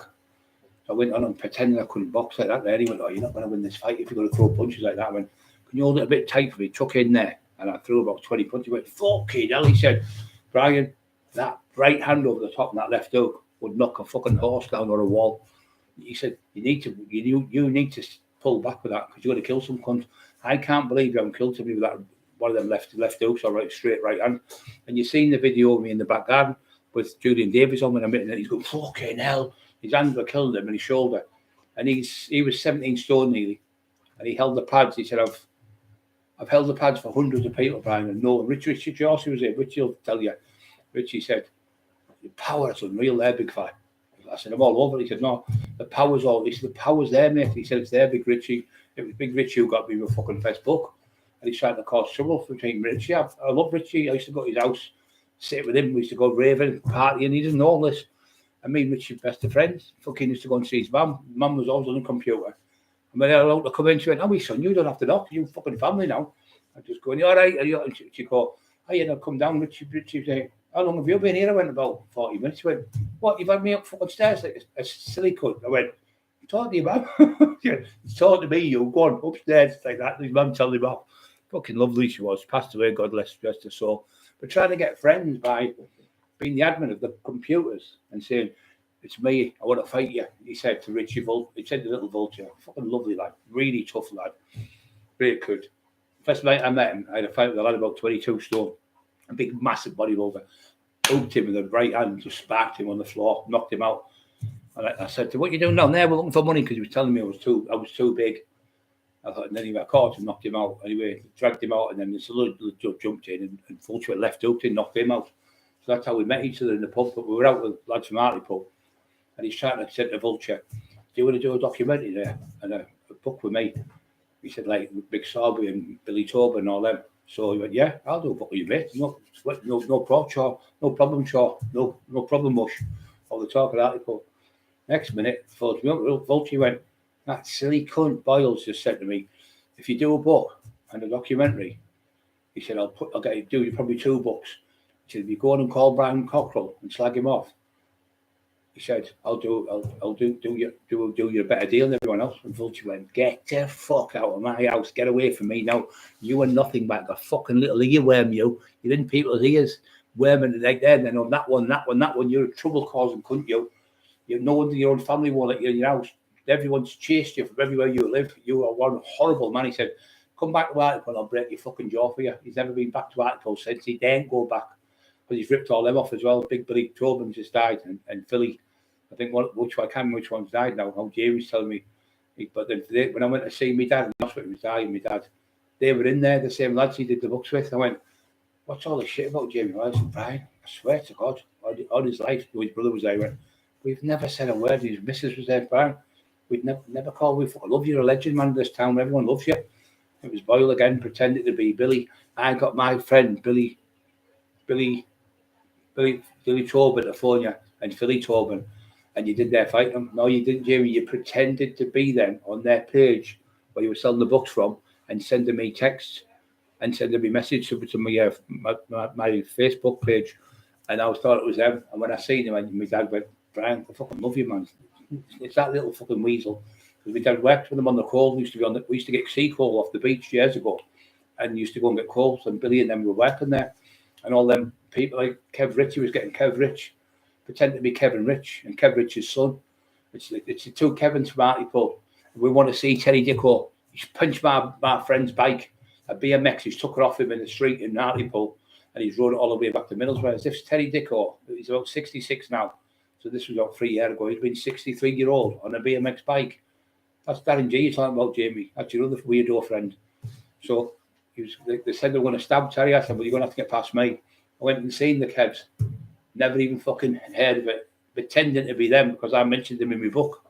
I mentioned they used to live with us as a kid. With my friends, I like brothers to be. Kevin and Terry used to take me out scrapping. When we were scrapping in the old days when we were kids. And lovely people. And we used to have the horse and cart and all that shit. And we used to go scrapping with them, like tatting. And I used to have the balloons and everything to give to kids to get clothes and stuff and scrap and stuff. When I was a kid, I was only about 10-year-old when I used to go with Mick. And Mick said to me, Brian, I never call you. You're like a son to me. I've fucking known you since you were 8-year-old. It's 50 odd years I've known you. And your mum's the nicest woman in the world. And your dad, I love your dad. I'd never call a Cockerill family. And he said, no, I'm telling you now, Richie's never said a word. Neither is Vulture. He said, that's that fucking poison little dwarf. That's where he gets his jollies off, just getting people. Because Vulture tortured him, told him the truth. He started trolling him. Everyone who has an opinion, he trolls. I feel sick. I've just had 2 tramadol before. Come on. Fucking feel sick as a dog. I've got to take these lamoproscope or something really sick. First, what I've done, I've changed from the tramadol. No, I've changed from the naproxen to the tramadol.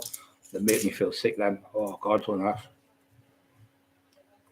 feel dead heat. I've been in the sun as well. I've been in the sunbed, sorry. Oh, God, that's fucking horrible.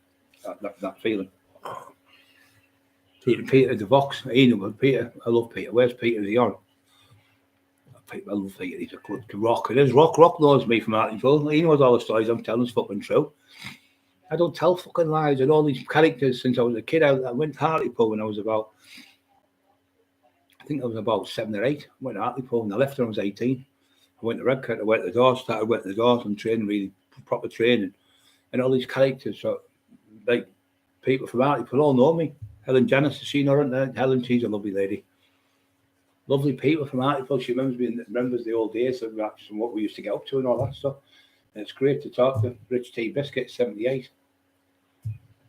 Richie signed books from me, Brian. Richie signed books. Yeah, there you are. There's Richie who did the books. Lovely lad, Richie. But fucking the Northern Warrior, he's a fucking big lump of a lad. He can't fucking hit you. He hit you. He'd be like a fucking train hitting you. But me, never like that. I love you, you big cunt. I love you, big fucking cuddling each other and everything. Because people tried to get me to fight in 1994. So he come to the club to see me. Mick Sorby and a few other kids from the article. I went, oh, what's the rumour about this, Ryan? I went, I haven't said fuck all about you, mate. And he went, I've never said that about you. A bit like somebody like Boyle causing trouble. I went, I'll be in the fucking club. So I had a club. And he said, do you want a drink? I said, well, I can't have, I've got no drink in here. Well, I'll get you some. So I went there. I went to get some, I followed the Mal up. The Mal, fucking biggest nightclub. I won 4 years out of 5, I think it was, or 3 years out of 5. It was the best nightclub in Britain. So I phoned Javed up in Mamiya. Can you give us a fucking 1.5 litre bottles of Bacardi? I said, I'll come down. No. He said, well, to send you, we'll send somebody. We'll give you 2 bottles if you don't come down. Laughing on the phone. I think they sent them up because it was only about a mile away. I went, fucking hell, you've got to be boxed off. Get that in yours, innit? There's it. And we all sat off our heads eating for 2 days because I owned the club. I left it home for 2 days. Me and Richie have had the greatest laughs. Going fucking laughing about jokes and everything. That dirty bastard's coming on. Everyone's arguing, but everyone's all right now. Richie come on a podcast. I think it was Tony Burkett. He went, I didn't realise how bad Brian was. And he didn't realise how bad I was, what the condition I was in. Meaning, like, he knows it's not me who's doing it now because I wasn't physically fucking capable of doing it. I couldn't even pick a piece of paper up. Saying I was texting Richie and saying all this shit. Never done that in my life. If I have a problem with someone, I'd go and see that man. I'd just say, Richie, so this is happening, that's happened. I'd have it out like that way. You sit down at the table with your friends and you do it right. You don't say he said, she said, he said, she said. And if somebody says to you genuinely, like Richie told me, oh, I did say something, but I was out of order, or I did, you just say, oh, forget about it, shake hands. That's what you do when people shit's there. But you get people doing this all over. But Boyle pretended to be Billy Blunder. The Blunders are one of the most dangerous fucking people on the planet. He's pretending to be them and threatening them, pretend to be Billy Blunder from London and sending messages to Boyle. So Boyle's been sending messages pretending to be Billy Blunder. Fucking horrible man he is. Stephen, what do you call him, from Liverpool? He phoned him and said, leave Dale alone. The devil, they call him. About 6'3", fucking really tough. We can have a fight. Really naughty bloke. One of them, you know, you're going to have a fucking proper fight with him, you know. And he started phoning him up and said, do us a favour, mate. He said, my name's such and such from Liverpool. He said, leave Dale alone. He's not a fucking rapist. He's not this, he's not that. He went, I'll get the police on you. I'm threatening you. Threatening me, you. He said, I never fucking said a word. Threatening him to Dale. He said, all I said is leave him alone. What, you're going to beat me up? You're going to do this? I'm putting words in people's mouths. So Dale was texting me, went, look, Jamie, just get help. He went, what you saying? He texted him back on the text. What you saying? You're going to kidnap my son? Same shit. Dale said, is what you've got. Always bringing his wife and his son to it because you look like a baddie, obviously. But I can honestly say, ask any single person in this area have I been locked up for any violence to anyone on the streets apart from fucking bare knuckle fighting and or people and drug dealers and stuff. I've never hurt innocent people on the streets. I've never gone around beating young kids up in pubs and stuff, what he was saying. Sexually abusing old women, 87-year-old. But you said 3 years ago, Jamie, that was the best thing since sliced bread. But now you've changed your mind because I've outed you. Well, I tell you, it wasn't me. It was Carol Edwards. It was Carol Edwards mainly out with him, and Emma Cockerill, and Tina Shaw, and Marie Howard. Them 4 women, and my fucking 100% friends, you know, sisters to me. They're all my sisters, and Emma's sisters. Because them, they're the women. I've got more bottle than Maria. Never said a fucking thing. How fucking the bottle that woman's got. Threatening to take her kids off. I threatened to put the kids in home, and she still stood there, staunch as fuck. What a fucking woman to do that, yeah. Emma's the same. Tina Shaw will be the same. They don't fucking. Sometimes women are better than fucking men to have as friends because you like friends as friends, not like to go out with. And they're more friendly. Second about with other friend, Helen. She is fucking one tough girl there. She is one tough fucking cookie from Redcar. She's Emma's best friend. You fucker. She would spark you, Boyle, in 10 seconds. She would absolutely annihilate you. So she said, I wish you'd have let me know, Emma, because I'd have took his fucking head off. And she wouldn't have known. Tina Shaw's the same. Tina Shaw can really have a do. Really, because who's her dad? Roy Shaw taught her how to do all the boxing. She was showing me all the sit-ups and all sorts at my house and fucking laughing like fuck. Stayed here about 4 days. Me, her, Emma, and her daughter come. Emma went out to Redcar for a few days, and then Emma was seeing in Redcar and Boyle's wife went, she's left him. She's in Redcar now. She went to see Julia, her sister. She went to see her sister, and she said, she went to see her sister and have a night out with her sister and that, and she's at her sister's 70th birthday it was. And she went, oh, she's messing about with people, she's having affairs, and all the shit trying to split us up. So we're getting phone calls saying it's Lenny the Length. I'm supposed to meet Emma tonight. She hasn't phoned me. Right, I'll break your fucking jaw, you daft cunt. Up like that, and he put the phone down. Then I got another phone call. Hello there, is Emma there? I'm supposed to go out with her on Saturday. I went, see you daft cunt. It's the same voice. I'll break your jaw and fucking I'll punch you all over fucking wherever you're from, you cunt. Call him everything. I went berserk. But Emma had never left the house. We were in the house for we'd never seen her for 30 years. I went out with each other years ago. Never seen her for about 28, 30 years. And she come up, popped up. Was that you, Brian? She went to me, Emma. And I got told she died of an overdose of heroin, even though she's never had heroin. It was a rumour going around. And she'd left. She went to, she got somebody else. She went to Liverpool for about seven years, I think. So I'd never seen her. So the rumour, it was a friend, Donna. Donna died. Donna used to live in the flat, but they used to have a flat between them. And then everyone said, oh, Emma's died. And I was like, fucking gutted. Anyway, obviously years went by, I didn't know. So we never bumped into each other because I was over this end and she's over Redcar, about 15 miles away. So then when she went, Brian, you all right? I'm worried about you. She went, it's Emma. I said, don't lie to me. It's not Emma. Emma passed away. She went, I'm here, it's me. I said, right. If it's Emma, where did you meet me? She went, near Leo's. What shop was on the corner? She went, Cookie's uncle. I went, fucking hell, is there? I went, where was the first time we ever went in? What place was the first place we went to? My flat near the fish and chip shop above us. I went, oh, it's you. I can't believe it's you. Oh, can't believe it's you. And she texted me back and fell in love with her in about 3 hours, I think, fucking straight away. And then she texted me, oh, it's marvellous. I can't believe that. She was supposed to come and see me, right? Bobby, we go to the do. We went to a do in Thornaby, about 100 kids talking in there. So the lady who was teacher said, Jamie's in the toilet sniffing coke. Oh, you're fucking joking. She went, be quiet. She went, he's in the toilet sniffing coke. If the headmaster gets him, he'll phone the police.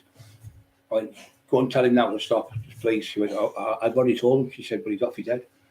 She said, his eyes are like that, massive. I went, I can't fucking believe this. And the people were there with the cameras, videoing me for not the camera, sorry, tell a lie. The people with the microphones were there for the BBC Cleveland Radio, something was called Radio Cleveland. When I did that, anyway, it went on the news at 9, I think. I did the interview at 8:30. It went on at 9 in the morning. It went on at 12. It went on at 4. And it went on 8 o'clock at night. But went on 4 times in the day. They said, this is going to be great for children out there watching the taxman saying, it's not worth taking drugs, which I'm telling you now.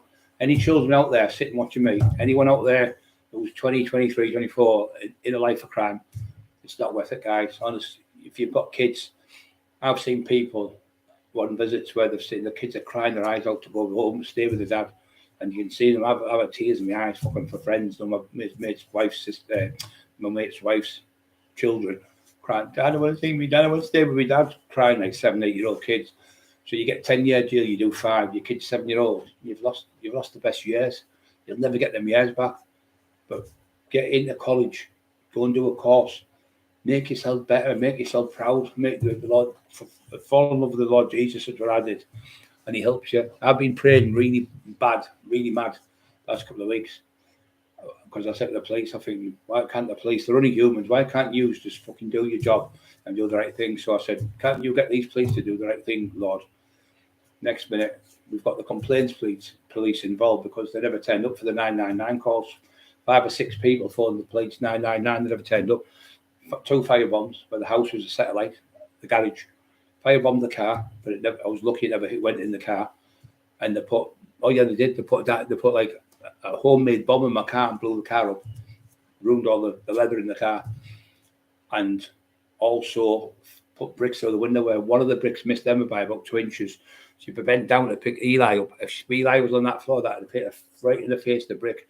And the brick weighed about, Terry said that they're about 16 pounds in weight, them, because you put them around your house when you're building your house. So I don't understand what he meant. What a brick he goes around your house, like a foundation brick or something it's called. Sorry about this, feel a bit sick. So I'm still pulling, you can tell by me state, my fucking hands and everything. But I will still meet you with one hand like this because I know I can throw that still. I know I can knock you clean out with just one jab. One jab right on the fucking nose. I'd splatter your nose right across that ugly fucking face of yours. You horrible little ginger orangutan. You horrible, evil, twisted man, bullying women. That poor Maria Howe, if you talk to Carol Edwards, another one. That woman, one of her daughters was poorly. She was in hospital. You phoned the newspaper saying, oh, Lee Duffy's daughter's coming to the hospital. If you go down, she wants to do a story about her dad and wants to talk to you. Sent all the newspaper people down. She had a bit of a mental breakdown through it. You are evil. You're evil. Evil. Evil to the bone. Pretending my wife was having affairs with people. So I'd split up with her because you knew I didn't know about computers. This is how evil they are. I don't know about computers. So you thought, well, if I split him up, be on his own, he'd be fucking dumb with him. And then Terry doesn't know about computers. Richie also doesn't know about computers. Mick Sorby doesn't know about computers. So nobody knew until the amazing Emma come along. They've had this money, they've had that money. You were paying us 27 pence for a book that was going for £12.95, and I'm supposed to get 37.5%, which works out £4.80, I think, a book, £4.50. I went, oh, brilliant. Never ever got that in my life. I got about 200 quid, I think we got. And we sold some books for them because when the COVID was on, they couldn't sell the books. So me and Emma got in the car and the masks on that, and we drove around all over Teesside, sold the books because Jamie and Shirley phoned up and said, look, can you help us out? We're really struggling. We need to make £500. Can you take 1,000? Can you take 500 books? I can't take 500, Jamie. I can't do that many. So I said, give me 200 or something. So I got the books. So the books were, say, £12.95. So I started selling for 15 quid. She went, you're getting more money than us. I went, Shirley, I'm up at 6 in the morning. I'm going to bed at 12 at night. We're out fucking 18 hours a day or something. I said, we're going to bed for 4 hours sleep, getting up. I said, we're signing books at night. I'm falling asleep at the table.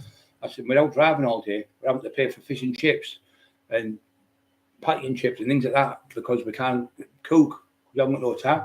I've made the £500 for you. I've sent it to Rob Brenton from our bank to his bank. You've had the money. You've got the money for your mortgage. Yeah, but you've made more money. You've made, like, if you work that out, all them books, it works out so many £100. I went, but what about the petrol, £30, £40 a day? I'm going to Newcastle. I'm going to Sunderland. I'm going to Hartlepool. I'm going to Middlesbrough. I'm going to Stockton. I'm going to Billingham. We're going to Darlington. We're going all over dropping the books off, Shirley. I said, no one's robbing anyone. I said, you wanted me to sell the books for the price what they're going for, and that's what I'm doing. I'm only putting £2.50 on them. I said, the post and packages, is £2.20 to £2.40. I think it was £2.40, I think. So we're making 10 pence extra. I can't believe you even have this conversation with me. More than over £2.50 because we're making £2.50 more. I want to give him the £500. That's what he done. Blew the lot all over Christmas and blew the lot on drugs, all on coke. And she phoned me up Christmas Day and went, can you please come to the house, Brian, please? Jamie's been taking that stuff off the table. He's doing £150 worth last night, an eighth or something, she said. He's given me it in his bed, on my nose, and I'm really, really upset. She said, can you come with Bobby? She said, I'm in the house with the kids. My 2 daughters have come. I think they were 12, 13-year-olds. They've come for the weekend. They've come for the Christmas Eve and Christmas Day and Boxing Day. And he shouted at them because they came downstairs and caught him sniffing on the table and went, what are you doing that for in front of my fucking brother?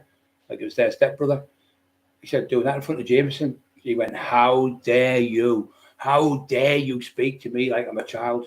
I work hard. I work 7 days a week. This is my fucking house.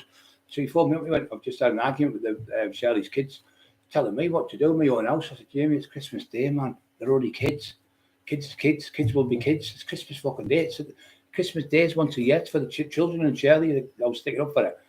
And she said, she been on the phone to you? I said, no. I said, but you're out at the pub now because they went to a pub but it was open. I could stop you back. So I went and picked him up. I said, right, get in the car now, you. Get in the fucking car. I said, I'm going to go mad with you. You know, he's over. I said, listen, what's going on? He said, oh, she turned around and said to me, Brian, he's going to leave me up for a girl called Joanna.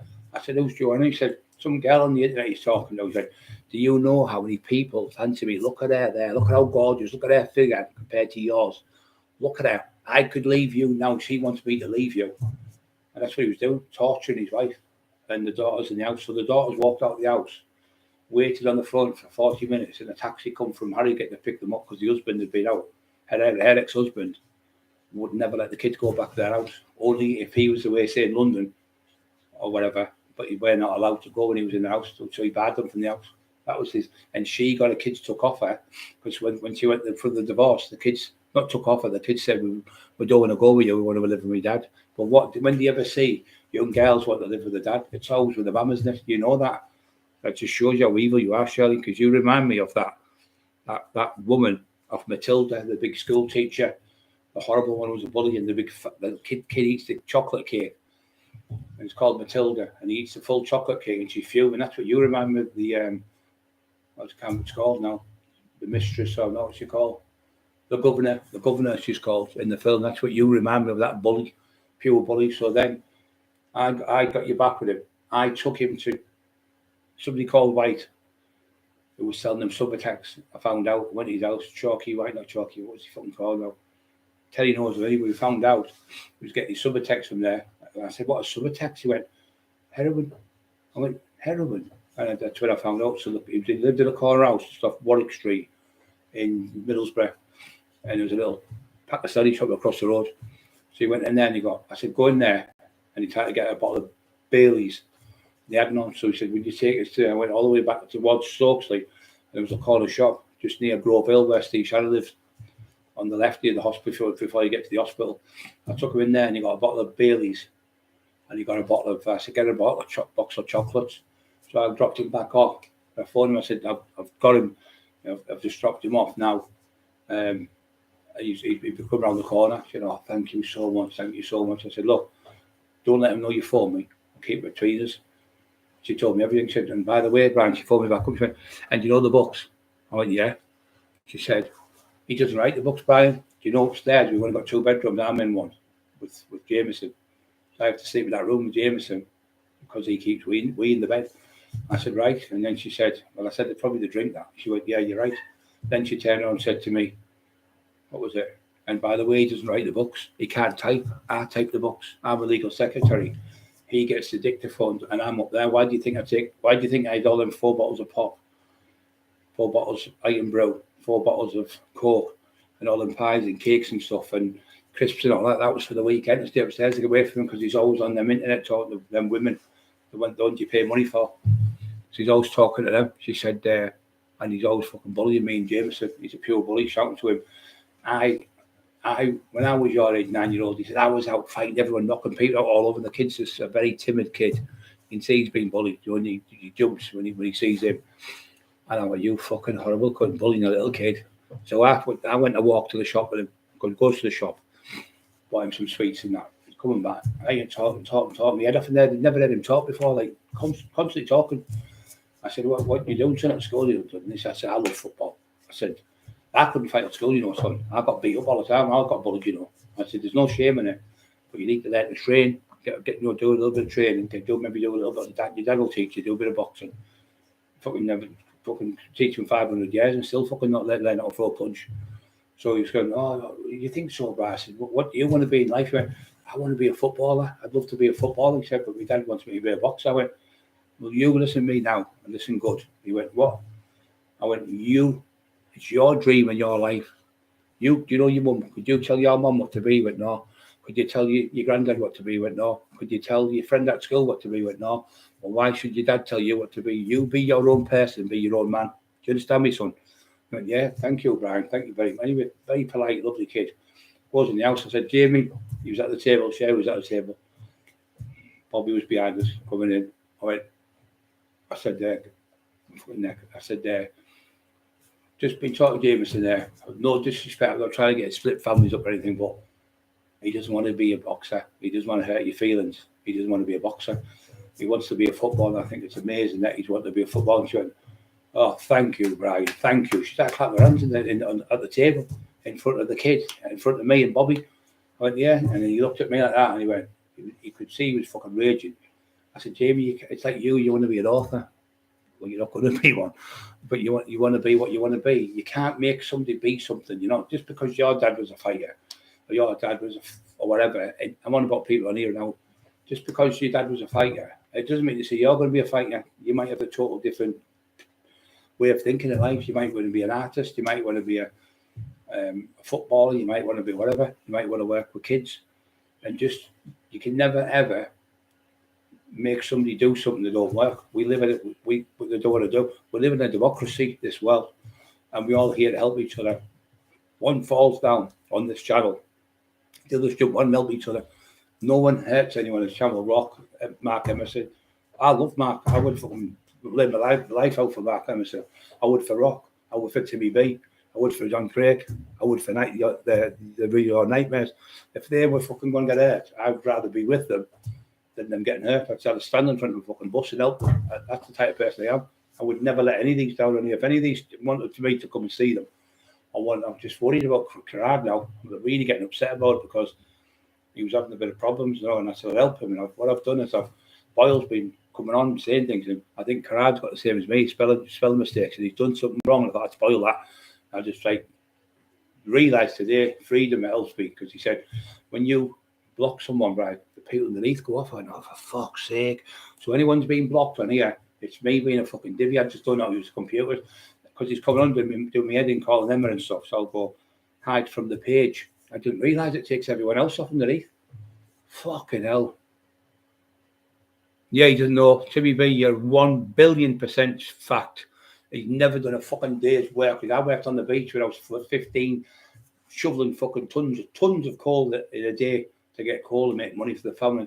I used to go to the railways, pinch the coal on a bike and come back with bags of coal for my mum. Used to have to go down a fucking bank. You remember that Overstad there when he's going down the bank, up the bank and then down the bank?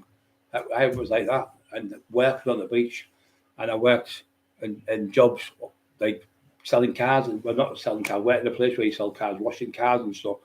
And I worked on them YTS courses, I worked on the doors, I worked in fucking security. I've always done well. Everything I've done, I've excelled at, apart from fucking computers. I haven't got a clue.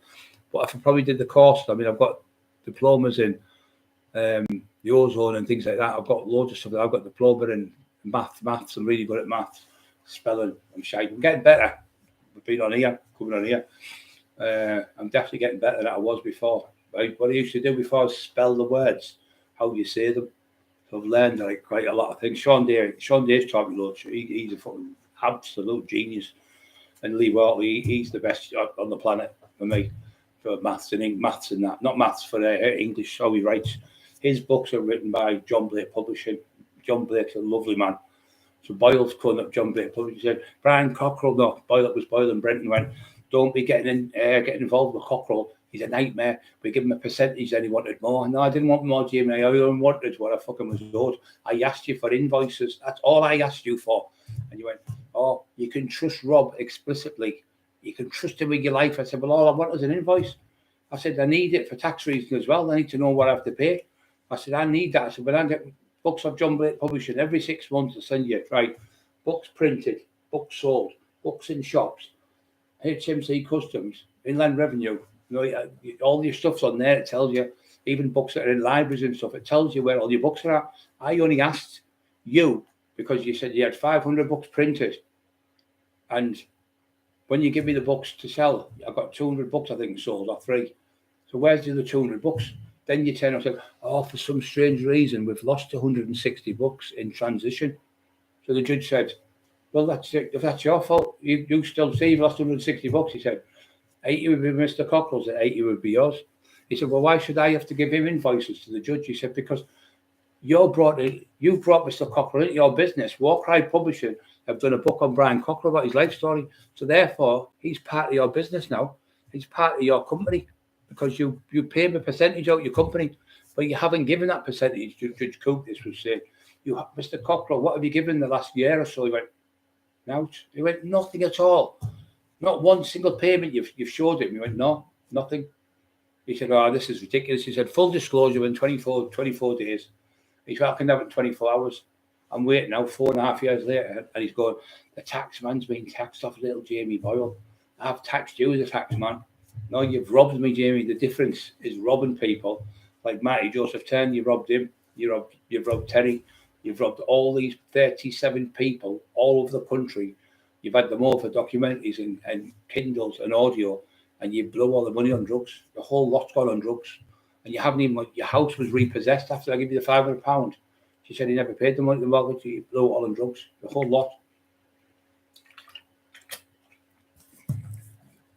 You're evil and horrible. I don't wish him any harm for anyone. I really don't. I swear to God, honestly, I don't judge now. I don't wish him any harm anyway, but I wish he would go and get help, and I wish he would get sectioned to get help, and he'll come out and go, you know what, I'm really sorry, everyone. I needed the help. I'm really bad. I'm really ill. He's in a routine where it's the same shit every day, drugs, text, bully. It's non-stop all every day. So it can't be good for your mind. He's going to end up with a massive mental breakdown, a massive stroke. That's what's going to happen to him. And you can see karma coming, where he's going to be in the wheelchair when I'm not in the wheelchair. I mean, imagine if I wanted to fight a man who's paralysed from the neck down. That is fucking the worst I've heard. And Marty Turner and Carol Edwards torturing the Duffy family. So when Carol was doing the documentary, there was a documentary getting done about Lee Duffy.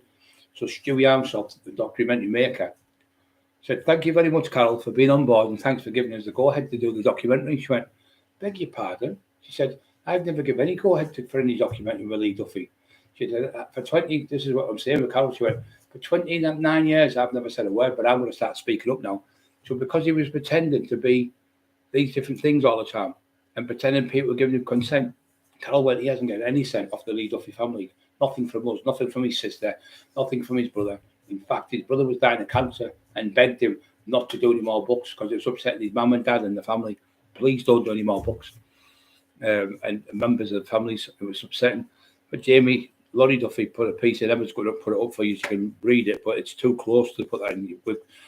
What she's done, she's putting, see if she put like Man United, Arsenal, Liverpool, Chelsea, like what the fuck's all this? So when you put it in like Man United first and tell their story, see Liverpool next and the next one, she's putting it in chronological order, who happened to first and what happened, and letting you all see, the public and the police, the same MO was moment opportunity. It's an opportunity, moment of opportunity, it means. So that's what you do. You use the same repertoire of same words. Like you've got 6 songs, like the Beatles, Elvis Presley, Shakin' Stevens, the fucking Lady Gaga, and maybe Blondie or something. So you and maybe fucking another person. So maybe 5 or 6. It's the same. I'm going to burn your house down. I'm going to bum your dog. I'm going to rape your wife. It's the same stuff. Tommy, you all right, Tommy, son? Tommy's a good lad. I'm going to go and see you, Tommy, if you're still over Darlow. Yeah, I used to be over there, Tommy. I knew I felt my vibes with Tommy was going to be a good kid. I thought he was going to be one of the kids who was proper old school. Yeah, I was talking the day on here. My hands were fucking killing me, Tommy. I was like fucking, my hands were all like fucking plastic for today.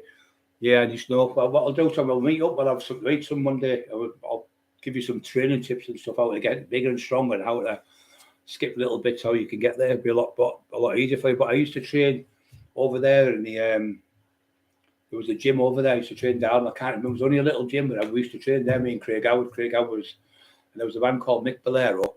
He was a top gypsy fighter, and a man called Mickey White. And I was on the door one night. There was me, Flaherty, who passed away, and Sean Day, which comes on. So we're on the door, and I don't know if you remember this, son, Tommy. You walk down it was like Coronation Street cobbles. You walk down, it was dead posh. It was called Harvey's Wine Bar. Dave Noble owned it. So I got the job there. I was 21. So I'm in there, and there was Darlington football hooligans are a fucking nuisance. So I'm in there. Next minute, Dorman to the back of the door, Dorman at the back of the door, and then the front. So they've gone in. They're fighting.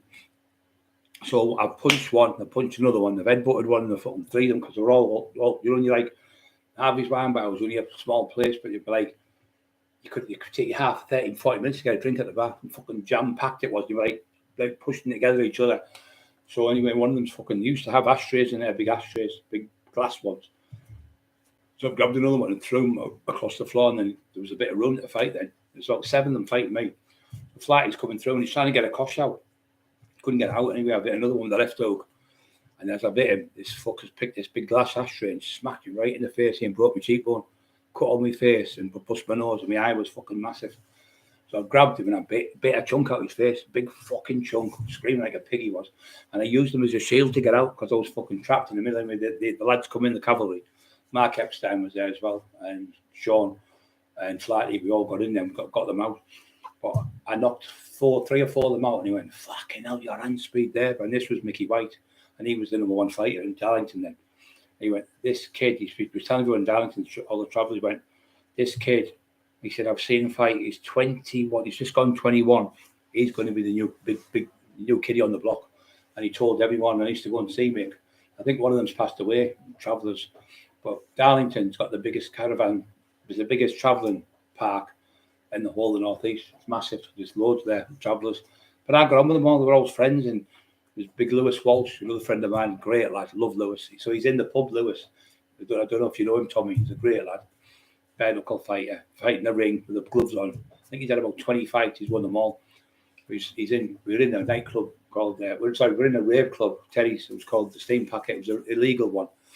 So there were about 30 gypsies in there from Bousfield Lane and Darlington. So I'm behind the bar and I used to bring my own Bacardi in me instead of like Terry used to give it charger. But I thought, I'm not going to fucking take his Bacardi, I'll bring my own. So anyway, I'm sat there, stood there getting a drink, and he said, oh, this is Lewis.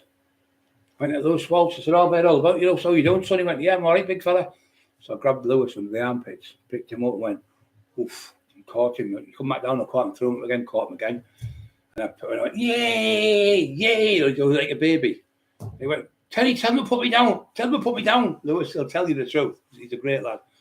And he said to his cousin, he went, fucking strength of him is unreal. He said, I'm nearly 17 stone. And he's been throwing me up and down like a babby. Remember the word babby? Like a baba. He said, throw me up and down like a little baba. He said, fucking hell. He said, there's no beating that fucker. If he gets hold of you, I don't care how strong you are, how big you are, how fast you are, he ain't beating him. His strength's unbelievable. And we became best friends. We've done a few little jobs together. Not saying what they were, but lovely people. So I've got all these people who are friends, and a lot of these travelling lads have phoned me up over the years and said, do you want to take this cunt away? You'll never see him again. I went, no, I don't want to do that now. But a lot of these now are Christians as well, these lads, travelling lads, I don't know over the years, but Lewis never phoned me up about anything. He's just a friend, you know. But he said, Brian Cockerill, he said, fucking, there was another, his cousin was in jail, and he went, that Brian Cockerill's some fucking lad, you know, that's what he told say, some man, that was what he used to say. And the other traveller came in from Darlington, he was his cousin. He went, I'm Lewis's cousin. He said, I said, well, you're all right with me. Any fucking trouble in here, come and see me. I looked after him, lovely lad. Just always looking after people, mate. Even in jails and things, even the screws. I wouldn't let anyone beat the screws up. I don't like bullying in any way, shape, or form. So they say 3 screws beating somebody up in a cavalry club, so they get a good eye, and that's different. But if there's like 10 prisoners kicking the fuck out of 2 screws, I'll go over and stop it, because I can't stand any fucking form of bullying. I can't stand it. When I was a child, I had asthma. I was in the hospital all the time, in oxygen tents and stuff. 6 lads used to bully me at the school in St Helens in Hartlepool, and really battered me, really bad. And I had a Scottish accent because we came down from Scotland when I was 3. I'm in the school and I'm about 8-year-old, and used to bully the fuck out of me, beat me up all the time, wait for me outside the gate. One of them got 4 of them got me on the beach one day and both me and me kidneys. I thought I fucking was going to die, honestly. It was fucking agony. Anyway, when I was 11, I think I was, or 12, something like that, I had my first, no, 10, I think it was. I had my first fight. I told you this before, but there was a lad called Robert Gibbons and Tommy Gibbons that lived across the road. We used to play football. I like all kids always fighting in the back together the next day. So he had a goal with me, but he battered me about 10 times. So this one day I had a fight and I started fighting back. I got him on the floor and I went to stamp on his head. And I punched him twice and he was beat. Shut up! Shut up! Sorry about that, guys. Fucking dogs drive you mental with the back. And it's what it is, because any bangs outside, anybody shouting outside or cars pulling up, they're guard dogs now. They're like fucking, because of that fucking idiot smashing the windows. So anyway, this lad, I'm beating him in a fight. Anyway, the next day, he said, right, I'll fight you on the toilets, because there used to be a set of toilets in Helen Genesis. That's Helen's, they're on the she knows, Westview Road in Hartlepool. So we lived at 224. So I had to go and beat this kid. So my mum went, there's 50 pence now, 50 pence. You could go to the baths. You could go to the fucking pictures. You could go to the pictures twice. I took you to the baths twice. It was like fucking be like a fiver now. I'd be a tenner now. So she put like 50 pence in. I was scared. I was only a little fucking kid, like 10, 11. He was like five. I was about 5'5" or something. About fucking 7 stone. I was. My legs were like that. My dad used to call my legs Angela ripping legs. I was that skinny. And later on, ended up with just under 37-inch thighs. Boyle, he's lying about it. But I've got the videos, Jamie, and I've put the videos up. I made you look a fucking idiot again. So everything you do, I counteract it. Yeah, I come back and put the truth up. Yeah. So anyway, Peter, the box, you're right, son. Love you all the world. Peter's a good kid. He goes through the same shit. I've got pain. We're on the same page with the pain fucking barrier. So I goes to fight the lad. Anyway, I'm fighting with him. And my mum said to me, if you put a mark on him, I'll guarantee he never fights you again and bullies you again. So anyway, I went around fighting like fuck, like about 5 minutes or something. Anyway, I scratched him a few times like you do as kids. And I've caught him with a bit of a punch, give him a bus lip or something daft. Can't remember exactly what it was. But there was a bit of blood on him. And he had me down on the floor and he was kicking me in the head. And his blood pulled up in a car and broke it up. But I was lucky because he was getting the better than me then. But after that, he came up to the next day and he shook my hand. He said, are we all right now? I went, oh, yeah. And never, ever bullied me again. So when you let bullies bully you, they'll just keep doing it and doing it and doing it. When you stick up to them, stand up to them, the bully walks away and then he becomes your friend or he shits himself. But that's what Boyle is, a compulsive bully, because everyone he bullied, he tried it with Baker. He went, that Brian Cockerill an arsehole. He went, Brian took me in and he took my Brian looked after us all in the raves and everything when we were kids. He never let anyone get it. Brian never bullied anyone. He said, anyway, Nat Terry Dicko. He said, Terry's my uncle. He said, who the fuck are you to talk to a man like that when he's in a wheelchair? He said, get out fucking side. This was in Stockton. Now, Stockton's got the biggest, I think it's the second, so only one that's got about half a mile width, I think it is. Massive market. In the old days, it was massive, like all the markets. So he said, get outside. So he's going to go outside, and Boyles went, oh then. He went, I'll just get me coat. And he grabbed his coat and run like fuck up the street. He started banging into, see, there's all like coffee shops where people are sitting, he's hitting the tables and run like fuck. Absolute fucking pure coward. Baker said, come back to Stockton, you're going to get your fucking jaw broke. And everywhere he's gone, he's had about 9 good hidings. I think he's had 6 good hidings and 9's been chased 9 times. So that's 15 altercations with people. He was trying to bully this lad who was a boxer in Normanby. And the lad was only about 8 stone, but he was a semi-pro boxer. So he started calling the lad's wife. So the lad went bang, bang, bang, bang, 4 shots on him. Boyle fell on the floor, pretended he was knocked out. They all went over to see him. He jumped up, ran out the fucking. They went, broke the fight and grabbed hold of the lad because he was only little. And Boyle's about 15 stone at the time. He's only 8 stone. He punched him all and busted his lip, his nose, his eye. And Boyle's like on the floor, pretended to be knocked out. So they grabbed hold of the lad to stop him going back. He ran out the door and ran off and phoned the police and got him locked up. But everyone said he threw the first punches, so the lad got off. That was not. You remember that, Boyle? Normanby, you got battered, and then a traveller knocked you out. It was one of my friend's sons, who I love all the world. You were in the fucking pub in the Queen's Head. Was it Queen's Head? Not Queen's Head, yeah, in Stokesley, and you were in the toilets in there, weren't you, sniffing shit again, but in front of fucking children, like 8-year-old, 9-year-old little lads in there. So the kids come in, 15-year-old kid, by the way, this is 15, maybe 16. Bang, one punch knocked you clean out right into the toilet. You went flying. And you jumped up and ran. You come out the toilet and ran up the fucking street again. And the owner of the pub bagged you out the pub, which I know is from Stockton, the lad. Good lad. So everywhere you've gone, you've been chased. No one loves you, no one likes you. Everyone loves me from the old days. You never see me fucking hear stories of me beating up little kids and fucking offering people out and phoning the police and running away. If you can't fight, is what I say to people. If anyone's out there who's argue with people and they can't do it with them, shut that up. Because if you can't do it with them, you need to shut that because you're getting that broken, that jaw, or you're fucking never getting a good eye off someone. So unless you can back it up, that's the word I'm looking for. Unless you can back up what you're saying, you need to keep your mouth shut. But you were deranged because you take that much Subutex and diazepam and all the other drugs you take, and you get off your head that much. People, don't forget to push the like buttons, guys. 83 on, 53 like buttons pushed.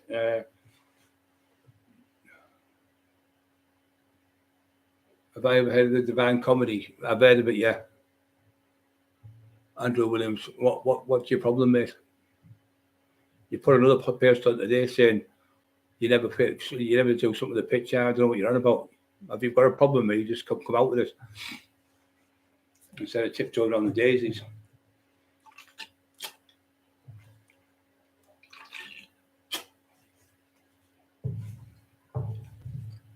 If you want me to come meet you anywhere, I'll come meet you. No problem.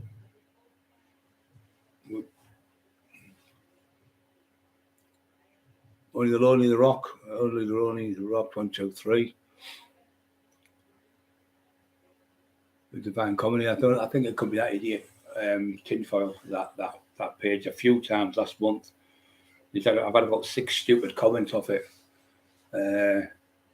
Timmy B, Defo Peter, proper con artist, but crap one. Timmy spot on his fucking class. You know Timmy B, he's fucking super intelligent. Him, super. And I tell you what, he's one fucking naughty fucking lad, and a mean naughty lad. I'm not joking. The old school, proper old school. One of them. If there's 100 people on the front, and you're with him, he won't run. He'll stay there to the death. If you get killed, he'll get killed with you. He's one of them. I know he's one of them. He's not one of them dodgy countries. Just a proper lad. You know, you just bond with someone. It's marvellous. He was up here for about 6 hours. It felt like he'd been here, but when he went, me and him went, oh, I'm good. He's gone. We were there for about 3 days. So like little, don't you go to camp when you're a kid? You got a friend. He was like that type of friend. I was dead happy with him and everything. He was here about 6 hours. She went, I said, I'm good. He's gone. So I was getting on great with him. We were talking about this, he knows the clubs and doors. He's went to himself. Tell me some of his stories, naughty stories. But what a nice lad. I'd come all that way from right down south to come up here to see us. I'm so fucking privileged to have people like that and beautiful people like you on here.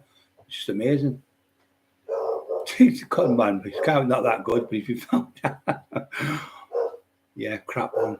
Shut up, Eli, for fuck's sake.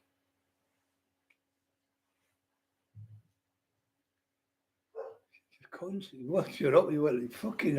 He just wants to bite people. You can't have Chucky. Told you. Honeypot Lane. The only one. Honeypot Lane. What's that one? Honeypot Lane. I don't know that. Timmy B, you know this. Scott. Yeah, I do, Timmy. I know, yeah. He said to me, whatever time it is, whatever day it is, whatever month it is, phone me and I'll be there. As soon as you phone me, I'll be on my way. Straight to your house. Mousemen, we hate down. Mousemen, rock. Mousemen, we hate that. Yeah, the fight was like 7 of them. They were only fucking daft young lads, about 20 odd year olds, 15, 16, 17, daft kids. But within the gang, when nice and that, they're fucking dangerous, aren't they? You don't fucking, the knife goes in your back, you're fucked. Right through, I know a lad not long ago, he got stabbed in the heart. No, he got stabbed in the back.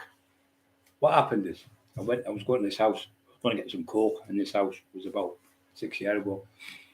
And goes to the house. And these kids like trying to intimidate me. One on a bike. Or 2 on a bike. One at the bottom of the bike and one running around my car. I was without Bobby. And sitting in the car and he goes round again and he went, "Oh, you looking at you daft cunt?" I went, "Jump out of the car, I'll fucking smash your face in." He went, "It's Brian Cox, so they run like fuck." Go on like that, and they run like fuck down the street and done one. So the next day I got a phone call of Bram, my friend Bram. He went, and Molly, my other friend Molly, went, "Did you have some trouble with some young lads last night in Thornaby?" I went, "Yeah." Cheeky little cunt. He said, "Well, he's bought a stab vest.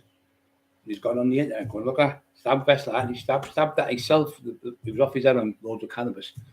So he stood there and he grabbed it and he said, "Look, I'll show you how they work." And he stabbed the vest that went straight through and fucking pierced his heart and killed him. He's only 16, 17 year old.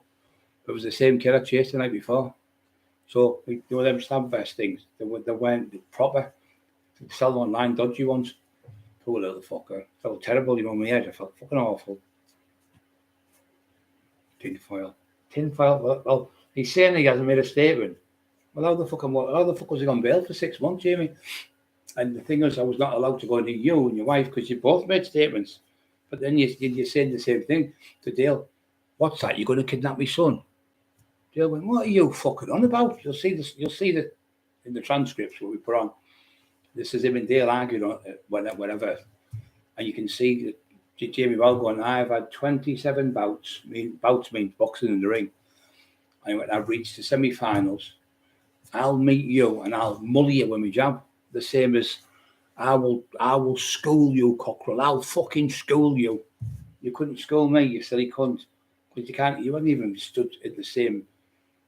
You haven't been anywhere near me. You kept away from me. You're miles away in a safe house hiding. So when you offered me out, I got better. I said, right, challenge accepted. I have the fundamental right to fucking back myself up. But you offered Peter out, and then you phoned the police. She tried to get me locked up again for that. I said, he's offered me out. Here, look at the video. And they went, all right.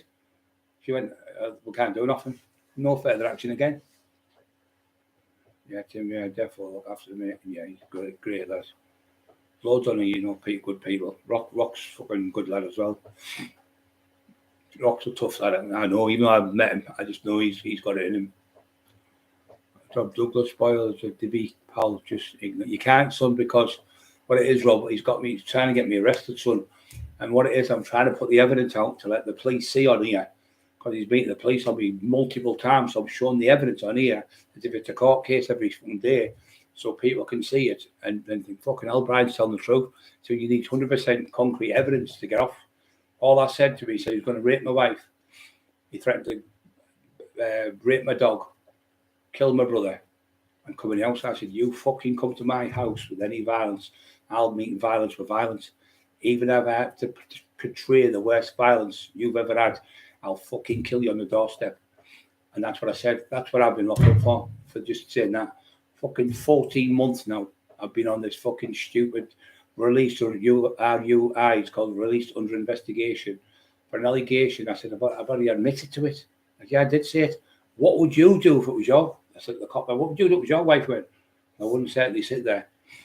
So then when they came in, I said, do you know Jamie Boyle is working with Cleveland Police? What do you mean working with Cleveland Police? She said, what do you mean? I said, you know Ray Martin? She went, oh, him. I said, yeah, him. Exactly. Dodgy cunt. She said, oh, I never liked him. I said, yeah, because we all know he was taking drugs and all fucking shit. So now Boyle's saying he's on the. So how can you prove this? I can prove 100%. He's done the Lee Duffy book. He's divulged information on the freedom of such and such act. I can't remember what it's called now. Like when you're a spy and stuff, you're not allowed to. It's like say you're a barrister and you go to your solicitor barrister and you say, look, I killed him last night, that lad. He cannot divulge that. If he does, he gets disbarred and charged by the judge. So they cannot divulge client confidentiality between client and fucking the solicitor. And also the other one is like a priest confidentiality between you. So you can't divulge what's been said when somebody gives information unless the police get you. And then there's another one like doctor, patient, confidentiality. You're not allowed to speak of what you've said, seen, or know what's going on. You can't divulge people's records. But that idiot, he thinks, because he's got this copper, and he said, well, I've got my police friend, and he's liaison with Ray Mallon, which was the ex-Robocop, and he's liaison with Ray Martin, or Roy Martin, who was an ex-murder squad police officer they tried to nick me for a few murders years ago. Never got done for it. So what happened is, then now he's working with these police officers. Well, can you prove it? I said, yeah. He's on the Sean Atwood show talking about Lee Duffy's murder. You can't be joking, the policewoman said. I said, so isn't this a conflict of interest, like for instance? And also, wouldn't it be classed as deemed as perjury? And also, wouldn't it be classed as deeming interfere with an ongoing court case? He's telling people what he's got on police officers who are working with him. These are ex-police officers. How can they talk about Brian Cockerill's court case when I haven't even got caught yet? So really, he's now fucking broke them rules. So when this goes to court, the judge is going to kick this out, because if somebody says you're a paedophile and it's in the newspaper and you're not, when you go to court, it's inadmissible unless you've been that type of person. But they can't tell what you've done in the past for a jury to give you a fair trial, because whatever you've done before, saying you murdered someone, they can't divulge that in the paper and say anything, because you'd be kicked out with a mistrial, because you tainted the person by mentioning what he's supposed to have done in the past and what he's been charged for. You can do it on the day of the trial, but you can't do it months before. So, for instance, say there's like a girl called Lisa, and she's got a cousin, and then her cousin ends up being on the jury. She'll go, oh, he's guilty, whatever you do, find him guilty, because I've read from Jamie Boyle, what he said. So what he's doing is trying to taint me so I get found guilty in court. But you can't have a trial when somebody's divulging information with an ongoing inquiry. It's called perverting the course of justice. And if it's got to be two people to do that. So if you're perverting the course of justice, you're also called as conspiring to pervert the course of justice. You're looking at 15 years in jail. So I think it's going to change around this because he's going to get caught for what he's done to everyone else. And we've got Emma's got this, honest to God, guys, you won't believe the evidence she's got. I know it's like a soap opera what we're doing, but it's the only way we can out this fucker. And Darlington travelling site, right? Yeah, the fucking there's another lad over there called Hightower, big 6'6" lad, good, really good boxer. Another friend of mine I used to know. Like I said, I had quite a lot of Darlington lads. I used to train in the gym over there. I can't remember the gym we used to go, and there was a little cafe, but Tommy's still on. And we used to go to the cafe, and we used to get like cake and custard. You get a dinner, it's about $2.50. You get like lamb and Yorkshire pudding, veg and stuff, and potatoes and stuff like that.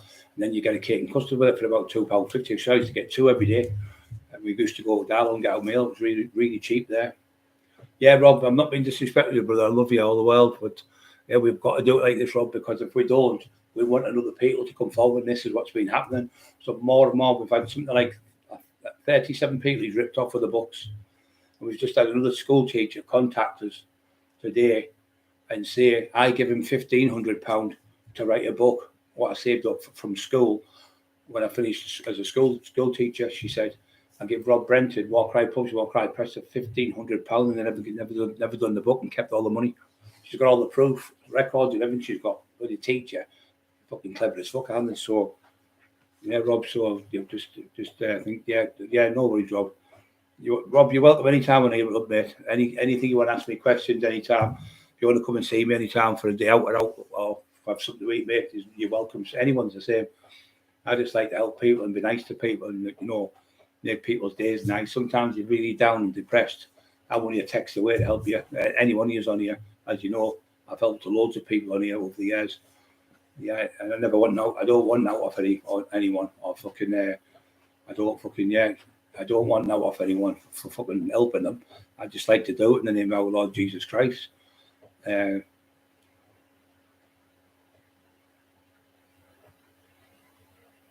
Freedom, Peter Nightmare. That waiting list backlogged up to the eyeballs in appointments. Fucking hospitals where it's all the people coming from abroad, and I'm not being disrespectful. People coming from other countries, they're coming in. So what they have to do with them, I was talking to my doctor, he said, we have to test them first with diseases from other countries because they could spread them to us, like tuberculosis and stuff. So they've got to take that, they get preference before we get preference, even though we've lived there our lives, because we haven't got them type of things like tuberculosis like the old days. So they have to test them because somebody with tuberculosis could pass it on to fucking hundreds of thousands of people. Millions of people could die with it. It's a terrible disease and it's so easy to catch if you're in the presence of someone. It's probably 1,000 times stronger than fucking COVID. But it's a really bad disease. It was the old days used to get a tuberculosis. So they have to test them for that and other diseases to see what they've got in case they pass them on, so they get them in quicker.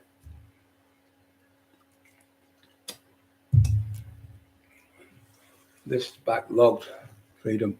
I've got a lad coming, he's called Imi, and he's coming from Wakefield. He's a lovely lad, he's Dale's best friend, he's an Asian kid, lovely, lovely man. He's a doctor, like his own place, just one of us, and he used to train with Ricky Hatton, he boxed with Ricky Hatton, and then he's telling me the stories about him. He said, and what a nice lad he's doing. So I met Ricky, I never met him, sorry. I went to the do when Julian Davies fought Mike Tyson, and I tell you, I was there, there was what do you call his name now? The bald Marvin Hagler. Marvin Hagler was there, and he came out and he had a white suit on, with like a pimp. He looked like with a stick, with a cane, and a big glass thing on the top, like a diamond in it or something. And he walked out like with all the jewellery and all the stuff on, and everyone stood up and clapped because we all obviously he was a fucking legend when he passed away now. And Julian Francis fought Mike Tyson. I was there that fight. It was good. Just to see, I could hardly fucking see him because it was that far back with tickets we got. But it was good to go and see the legend of Mike Tyson. It was marvellous. He was the best. He was the best. The fucking power of that left hook. And nearly everyone he got, poof, left straight over the top, right uppercut through the middle. And every fight nearly was over in about a couple of minutes, and it fested straight in the middle of the ring and they'd dominate the ring and destroy you. When he fought Pinkman Thomas, he hit Pinkman Thomas with about 14 punches before he dropped him. I would say Pinkman Thomas, for me, had the best chin of all time, because them shots were Tyson. Tyson never had the one punch knockout. You know, that big one with like fucking Smokey Joe Fraser had, and people like Sonny Liston had, and people like Muhammad Ali didn't really have that one knockout punch. Big Joe Foreman was the very, very first of the big ones in the 60s. He had 18-inch arms, natural. Big fucking monster of a man. Lovely, lovely man. I've never met him. I've spoke to people who've met him, said he's an absolute gentleman. Called all his kids George, hasn't he? I think he's got about 10 fucking kids called George. George to go, you are. Fucking hell, your head be battered, wouldn't it? Him for Tom for Tick. Yeah, got a sheet, good night. John Lee Clark, I'm off, Tom, and cut. John, thanks very much, son. God bless you, son. You're welcome anywhere, anytime. If you're in the area, pop in and see us, John. You're an absolute legend, mate. God bless you, son. Thank you for everyone who comes on the channel and supports us. I'm ever so grateful for anyone, and I'm really respectful to anyone or everyone. Smeefy knows me from in the day. He'll tell you I was the fucking king in the northeast. I was fucking destroyed people. The Wrecking Crew were unbeatable until I come, and I beat the fucking Wrecking Crew. There was 23 of them. They're all football hooligans. Some of them like 6'4", like Smiter and Smiggy and all them. 6'4", 18, 19 stone, big fucking lads. And then there were about 10 young ones were nice and stuff. And we had to fucking fight them. So they come to downtown one night, and what they used to do, we had the door there with John Black. So what they used to do, they used to be, in the old days, they used to have cigarette machines on the wall. You'd put like, say, so £2 or something for a packet of fags. A lot dearer now, obviously. And they were a lot dearer on the wall. I think, say, there was 150 and there were about 250 then. So they made a fortune, these cigarette machines. And we're on the door. So it kicks off upstairs. So I goes upstairs and I start fighting with these two lads. And he's biting my mate. And then one tried to hit me with a gross pocket and I knocked him out and dragged him down the stairs. So that was that night. Then a couple of nights later, I come back, about 7 of them. I'm on the front, and there was where I'm at, so on the steps here, 2 steps. So one's pulling the knife like that and trying to slash me. So I've jumped back like that, but like pushed myself back, and I hit the doors behind me. The handles of the doors that you open up hit me in my back. So I had to spring back forward, and as I swung back, I jumped like Smokey Joe Fraser through a left hook, caught him right on the fucking side of the face, sparked him clean out, broke his jaw. So the cop woman come running over. She was his inspector. I've just seen you, about 30, 40 people in front, some people here. But she could see me because I was high up and I was fucking itchy. So the tablets make you fucking itch like fuck. So I've hit him. She went, I'm charging you for assault. So 2 of the police officers come over, got hold of me. So Kenny Gregory run the club, and Sid was from Billingham. Great fucking manager and great owner of the club. Love him all the world. Used to be like a dad to me. Lovely people. His missus passed away not long ago. Lovely lady she was. So anyway, he said, I beg your pardon, he really could speak. He used to work down in London, which average multi-millionaire from our area. Lovely. I seen his little Jimmy the other week, a great lad. So they've gone upstairs, and he says, can I show you the camera? We've got a camera on it. He said, oh yeah, by all means. So he goes upstairs and says, look, watch. So he slows it right down, and you can see the lad like slowed down, even though it was an old camera. You could see the sparkle of the knife, the knife he had. She went, oh man, she said, I'm really sorry, I'm going to have to apologise to that big lad. Just tell him he's okay, he'll be all right with it. She went, oh, I feel terrible. So she come down the stairs, she went, I'm really apologise, she said. I've just seen the camera over there. I said, I said, if it wasn't for that camera and I got locked up, she said, you probably would have. She said, I'm not being funny. You probably went to jail for it, and it would have been obviously a miscarriage of justice. It just shows you how easy it is to get caught for something you haven't done. But she came down, she apologised to me, and she was okay. But the same policewoman, about 6 weeks later, was driving through the village of Norton, doing 60, 70 mile an hour, hit a bloke on a 30 mile an hour road. Boof, tumbled about 4 times in the air. 2 young lasses were walking, they seen the collision. He was only walking across the road. She would never had the blue light on. She was doing 60 or 70 mile an hour on a 30 mile an hour road. Went to Cockerill, not guilty. Fucking terrible. Should have been death by dangerous driving. Should have been charged for. Got not guilty. So then the next time I'm on the door, there come about 7 or 8 of them. And these were bigger ones. These. Let's get you, Cockerill. And then come on. I was fucking straight off the steps. Big Bernie McDevitt was with Cookie, so he's come forward and I've went bang, bang, hit 2 of them. They always come forward straight on like that when you catch both of them, silly cunts. And you've got him and start fighting when he's throwing these big daft bombs. I'm just stepping back like that, doing this, and like taking the piss out of him type of thing. And I've went, so I've grabbed him, pulled him in, and then nutted him in the face, and then headed him again, and grabbed him in a judo hold, threw him on my back on the floor, and stamped on his face 3 or 4 times, busted all his fucking jaw and everything, nose, everything smashed to pieces. And then the other one tried to have a go at me, he's ran off, so I could run like fuck then. I had a pair of bracket, like army boots on, leather, but the soles were rubber, like army boots. Anyway, I fucking chased him down this alley and battered him in the alley. Anyway, the fucking cops come, and I come over and I went, walking, he said, can I have a word with you? I went, yeah. He said, that was unbelievable. He said, Dave, we've been waiting for someone like this for years. He said, they're getting the... I said, there's a new sheriff in town. He started laughing. He said, we're not nicking you. That was fucking unbelievable. He said, there was 7 of them there. In a couple of seconds, they were all knocked out. Or the others ran off. Fucking... So sometimes you don't get cops that are okay. You know, they fucking hate these scumbags who keep stabbing people. And they're all knife merchants and stuff like that. I said, well, they never got the fucking knives out. He said, no, they didn't have time to get it. He said, unbelievable that. He said, what I've seen there, somebody told me that. I wouldn't believe it, but I've seen it with my own eyes. The boy was going, oh, he's making these stories up. But the cameras, I remember being in one door, I had 12 fights over a year on this door, and it's 12, you can see every punch, nearly 1 punch or 2 punches, I've knocked them out. And I wish I could have had that today. It would have been worth fucking millions. I bet you that. All the knockouts on the door in a place called the Sperrymoor. It was called, what was it called now? Sperrymoor Rave. I can't remember the fucking name of it now. We worked there. There was a little pub downstairs. You walked up the stairs to the top, big massive dance floor.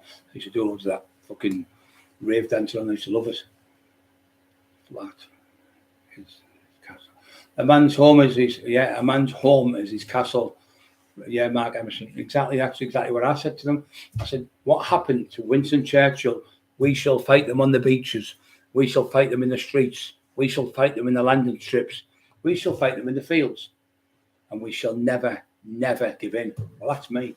That's Mark. That's Timmy B. That's Neefy. That's the one, the lonely. That's all of you on here tonight. All got that in you. They've all got that where you won't give in. You're all a great bunch of people. Absolutely. And all of you on this channel supporting me. None of you are bullies. None of you hate injustices. You're all good people. And that's why I might not have the biggest channel in the world, but I've got the best fucking people in the world on here. I love you all, each and every one of you, individually, different ways.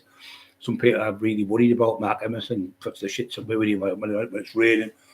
Fucking rock, I worry about rock all the time. I worry about fucking little fucking Karad. I'm fucking really upset because I need to get hold of him to let him know. I haven't done it deliberately. Even Freedom, I took Freedom. I said, oh, fucking hell, I think I've got to put him off the Brian, what are you doing when you I know what you're doing because you think it was such and such. He said, but it's not Karad, it's not Boyle. He said it was Karad. So, but that bastard keeps pretending to be different people. He was Sparky before. He was Autistic Man before. So you don't know where you're coming and going with him with these fucking fake accounts. I wouldn't know what a fucking fake account is. I wouldn't have a clue how to do it. And I wouldn't want to do it. Why would you want a fake account to troll people when you can have a proper account? I've only got one account, which is this one. And on that one, I only talk to people nice. I only be nice to people. So it looks like that one I just talked to a minute ago was active. You want to definitely put a thing on today saying you never show the whole picture. Well, what I'm trying to say is pretending it's like only half a video of that video. Now it is in a way because he goes on about Jamie Boyle Fest. Then he starts going about Decker, and I thought, well, it's got nothing to do with Decker. You know, I'm not going to put something on there when he's already in fucking jail over there and torture someone who's in jail, making him more fucking ill, then he'll kill himself when he's already in jail. So I thought, I'm not going to let that go on because it goes on about Decker. So I thought, he's already in jail now, he's going to get 8 to 10 years. So he might get help in there as well with fucking tablets and stuff and stop all the nonsense. But I thought, I'm not going to let people listen to rambling about something about Decarigi because it's not beneficial to me and my channel and my people. So I just cut it right down. It was about 30, 40 minutes. I could have put it on for clickbait or for people to watch it for views. It's really good what he says to him. He actually tells him off, like Dale, and says, if you fucking ever bully Brian again, I'll be coming look for you. That's what he says to him. So Dale could really, trust me, Dale could fight. He could really fight. He had his own bare knuckle company. He had it for with Stewie Armstrong, another lovely, lovely man who Carol Edwards was contacted by and said, thank you for the content, Carol. She went, I haven't given content. He went, you have? He said, I haven't. She went, I've got your name here signed. Jamie Boyle pretended to be Carol Edwards and signed it. And then we're doing the documentary. So I think it was a book or documentary. So he said, leave it with me. So he went on the pages where Boyle was on. And Boyle was calling Carol, you fucking whore, you're not been a prostitute, you're one of many, you horrible bastard. So he grabbed all the Boyle and went, you don't ever come near me again. Get the fucking way from me. Take that page down now. Take it off you. I took the page off him and said, I don't bully women and kids. I don't bully people. He said, I'll never work with you. And he come on my show and outed him again. And that was Stewie Armstrong. God bless you, Stewie. You'll have to see me, Stewie, because, I've never seen you fucking ages, mate. I wonder if you're all right. Looking for a car in a few months. Mine needs cleaning. Looking for a car. Somebody said to me, what was it he said? I can't remember what it was now. Oh, fucking hell, I can't remember. It was a funny joke I did to him. The venue, it wasn't the venue at the time, it was called the Top Hat. That's what it was called. The Top Hat. The Top Hat?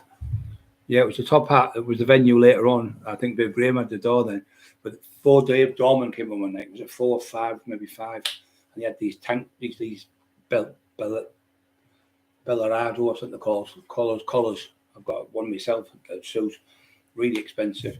So they were like a waiter jackets to look like. So they made them look up, the body up massive on the top because the legs were like there you see down there. So they made the body shorter so they look bigger.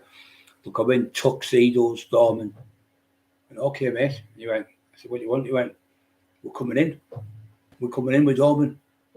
What do you know what? You're a cheeky cunt. You went, you are. And he went, oof, banged him. Banged the other one. The other two ran off. And we're like, with the jackets on. And I said, see, you daft cunt. If you'd have come in there and said to me, can I get a mate at my dorm? And I went, yeah, get yourself in, son. No problem, brother. But I knocked more people out, quite honest, for being cocky cunts than actually being wanting to fight me. Really mouthy fuckers.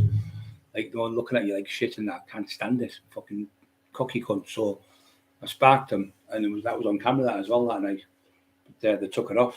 Frida, the girl who went there, went out with Bernie McDevitt. Bernie was a good lad from Redcar. Still a lot around Bernie. And shut up, fucking rock. Not rock, fucking full of rock. Shut up, what was it? Fucking wolf. Getting mixed up with the fucking thing. He pushed the leg, Putin's dogs. Oh, poor Carrad. Does anyone know how to get Carrad? I fucking feel sorry for him. I feel terrible, honestly, do. I feel terrible. Now, this time I've been going delete from the page, and I thought, fucking idiot I am. Didn't realise the people underneath get deleted. What a fucking divvy I am. I probably had about 20,000 people. No wonder my fucking chat channel's not going up as much as it should. I've noticed now it is going up. The last few days, it's non-stop going up. No one's watching your channel, Brian. Well, they fucking are watching it. What are all these people on here for? They're 91 people, and we've been on for fucking 2 hours or something, and they're still on. They are watching my channel because it's interesting, and it's beneficial to learn not to get conned by a con man. What you need to do if you're going to do a book, guys, you need to get the contract straight away, and you need to get the invoices before you do any books on them. Get your invoices so you get them sent, so you know exactly what page you're on. That's no pun intended with a page. You need to do it because what they do is they're fucking cunts. What they were doing, Boyle, he was printing like say 2,000 books and pretending he only printed one because they had their own printing machine. But you see, now 1993, I think it was 1993. They brought a computer out where all computers, you put the ISPN number, which is like a registration for a car, you put it in there, and wherever that book was printed, would tell you how many books have been done right around the world and what shops have done them. It just tells you everything, because the computers from 1993 had a format with a computer on. So you put it on there and it would tell you how many books are printed.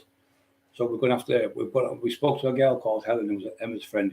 She's not a secretary, but she had 90 odd people working for her in like a firm, you know, like you sacked the boss, what do you call it, that series. Alan Sugar, I think he's Sugar or something, as they call him, and he sacks them things. I can't remember the name of the series, the boss or something. She was like one of them. She had 90 odd people working under her in a factory, say like you call them people, IT or something. They're in IT or something. One of them. She was one of them for years, but she's got friends where she works now. It's the same type of place. But she was talking to the other day. She said what Jamie Boyle's done by coming on and saying I'm liaison with Cleveland Police and sending them the information every day. You can't do that. She said the same thing. It's you're interfering with their ongoing investigation, and for him to come out and tell you what the police are doing every other day, he's interfered with the case. So she said, I've spoke to another solicitor who's more into court cases, somebody who goes to court all the time for this type of thing. He said the same. He said this case won't go to court, will get kicked out. He's ruined the case now. You can't come on and go, you're getting, he said, I've been spoken to the Crown prosecution and they've told me you're getting the biggest, you're getting charged. You're looking at 15 to 20 years. What, for malicious communication? So then he said, I've spoken to the judge. This was 1 o'clock in the morning I got this text. The judge has told me we're going to give him the worst sentence ever in history. He just knows he's deranged. So you're not allowed to do that, because if you're sending that message to someone when you're ongoing investigation with them, and you're supposed to be scared of them, how can you be scared of the person who you're supposed to be scared of if you keep sending him, like, poking him like this with a stick, like a bear poking a stick?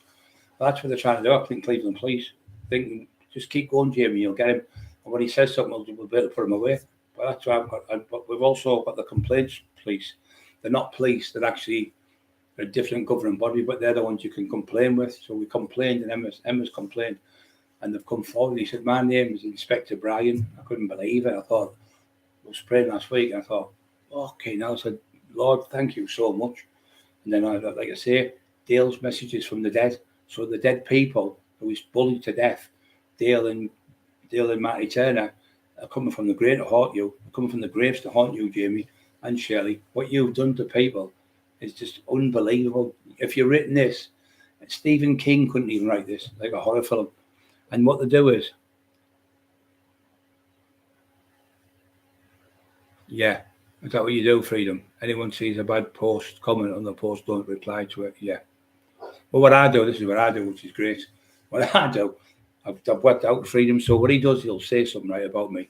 So it's telling me, saying, oh, fuck you, I know it's you, Boyle. So what I do is I do this. I go, please take a look at Dale messages to Decker Higgy. Unbelievable truth about the Boyles. 2 seconds it comes down. He takes it off in 2 seconds.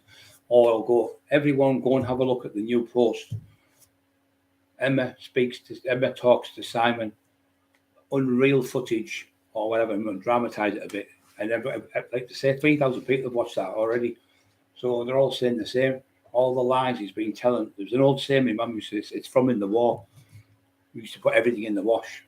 And like a pair of socks would go missing or a top. So everything always comes out. We've been to me, we were on about before. Everything always comes out in the wash, he said to me when he was here. I said, that's an old saying to me. He said, yeah, it's true. Everything comes out. And what goes around comes around. It's just another old-fashioned sayings. I mean, Timmy are old-fashioned guys, we're old-fashioned school, same as Mark. All of us on here are people who don't like injustices, like people getting bullied. Can't stand it. The box, slowly pissed myself. We've got the toilet, Peter. Get the toilet, some come back on. I'm the same. Don't be calling you fucking Pissy Boyle. Pissy Peter will be calling you next, Peter. Pissy Brian. Yeah, it's fucking. Peter's fucking funny. He's really clever, Peter, as well. Super intelligent. But when you're talking to people like Matt Emerson and you're talking about people like Freedom, Peter DeVox, all yous on here aren't fucking stupid. The Rock's super intelligent. He's fucking funny, The Rock. He's fucking hilarious. He makes me fucking pee myself laughing. He's so quick to rocking with some of the things he comes up with. I got to bed the night, I'm like, thinking about it, and he'll say something. Oh, it's funny, as the name little karate went, push the like buttons, Brad. I said to him, push the like buttons, trying to get the channel. But I tell you what, we've nearly hit 100 tonight. First time we've hit 100 for ages in one go. So then the little karate went, Brian, push the like buttons. All of us were laughing the other night. And what I want to do, guys, when it's all done, I'm going to invite you all to a club, pay for everything for all of you, and we'll all have a nice night out, have a great night, and we'll all celebrate all the victory what we've got. Because I'm not joking, without you guys on here, I'd have probably done that in. I would have. If it wasn't for people like Mark and Peter and all of you coming on saying, Brian, don't be getting in trouble, and because I was biting before, but now things are coming together and people are seeing the truth. You just feel that. You feel like when you first watch it, you think, you sound like you're fucking mental here. People don't think you're mental. But then they start seeing everything, fucking hell, he's telling the truth. Fucking hell, he's telling the truth. And then the thousands of different times I've come on telling the truth, it's always come up the same. There's no lies. And now I'm pretending I've got a poster where the kid, like everything I do, he said, oh, he was going to play the part in the Hulk. He said, I never said that, Jamie. What happened is me and my friend he worked the door, and I used to go and see him. And big lad, he's really big lad, fucking, I heard him, he was on the smack. He was 9-year-old. 19, I think he was, when he was on the gear. He was about 9 stone. And I said, right, get off that fucking shit with me. I took him under my wing. Being a cockerel, you do. So I took him under the wing, within a couple of months, he was fucking 15, 13 stone, 12 stone, 13 stone, going up. So he got up to 19 stone within about 5 years. He was on the gear and everything with me. I'm showing him how to take the food and that. Lovely, like, but super strong. So he's on the, I fucking I'll talk my story now. What the fuck am I about? Oh, for fuck's sake. I forgot my story. Oh my God, you know, it just goes blank sometimes. We'll come back to it. Yeah, so, for fuck's sake. Paul Sykes, what was I going on about? Oh, come on, think. Oh, I can't think now. Fucking hell, I can't think of his fucking what I was talking about there. Just blank, it's gone. With that meaning of nice thinking of getting it. Yeah. Oh, what the fuck is it? Yeah, he trained with me, I got him massive. I'm trying to think what the fuck I was going to say.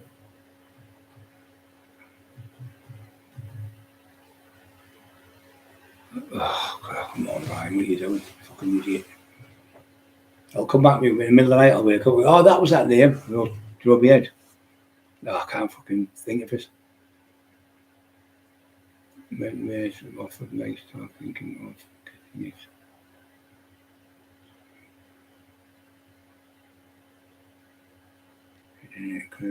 Everyone doing well. Rock, the regular ones. Paul happens to change their name after a bit. Oi. I can't fucking remember what I was thinking there with Bloody Chrissy. I got him under my wing, I got him trained, I got him massive. What the fuck was I going to say? I just can't fucking remember now. Anyway, fucking. Oh, I don't know, it is. So, yeah, so we used to work on the door, me and him. Working the doors, come on. I can't click it in, I'm on my head. Lunatic, yeah, you fucking lunatic. That's exactly what he is, a fucking Looney Tune. That's all, folks. He's one of them, and he fucking Looney Tunes. Bugs Bunny. Yeah, so anyway, fucking, I'm just trying to get people on there to realise what this fucker is. And the more you see, the more people believe it. So people from right down London, everything, contactors in Manchester, everything now. People from Australia, America, everything's fucking gone absolutely fucking mental. But you can't take criticism. So if you say something to me, like I said, if you've got a problem with it, tell me, I'll answer it for you. He's come on twice today, putting daft comments on, pretending that he's somebody else. But obviously, I think it's Boyle now. But he could come on the else to go. You've only put half a story on because obviously there was more to go on, but that wasn't beneficial for anyone who was just talking about. It'd be like somebody talking about Formula One racing and telling you who won the race, and then going about gardening or something. You think, well, what the fuck's that? So that's why I never put the full video on, because it wasn't worth listening to that bit. I was just putting my point across what deal. But if you look in the archives, that lad, whoever he is, you can find in the archives, my get mixed up with the fucking names. The community page, you can see where he's arguing with Dale and saying to Dale, "You baldy bastard," same as me, baldy brag. Then he's saying like, "I will get you. I will school you. Or not school you. I will bully you with my jab." Same MO. You school me, he said. Then he was saying, "I will dance around you and pivot and move." He's going, "I'll pivot and move. I did you and you'd move. You land over the moon, you daft cunt, fat fucking idiot. You've got no power. You've got no friends. You haven't got a friend in the whole world. And these people are only they're like family to me, and we're all helping each other. But you can't handle that because karma is coming to get him. It's coming to get him. Yeah, karma is a bitch, mate. Craig, spot on something you said. Craig Tomo, Mark, yeah, right. Too right, bullies are cowards. Yeah, that's exactly what I say to them. I said, what you are, Jamie, is an out-and-out coward like Paul Sykes.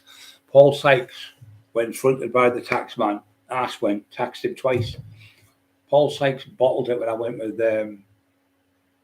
Terry Rich and Means Garside. Shit himself.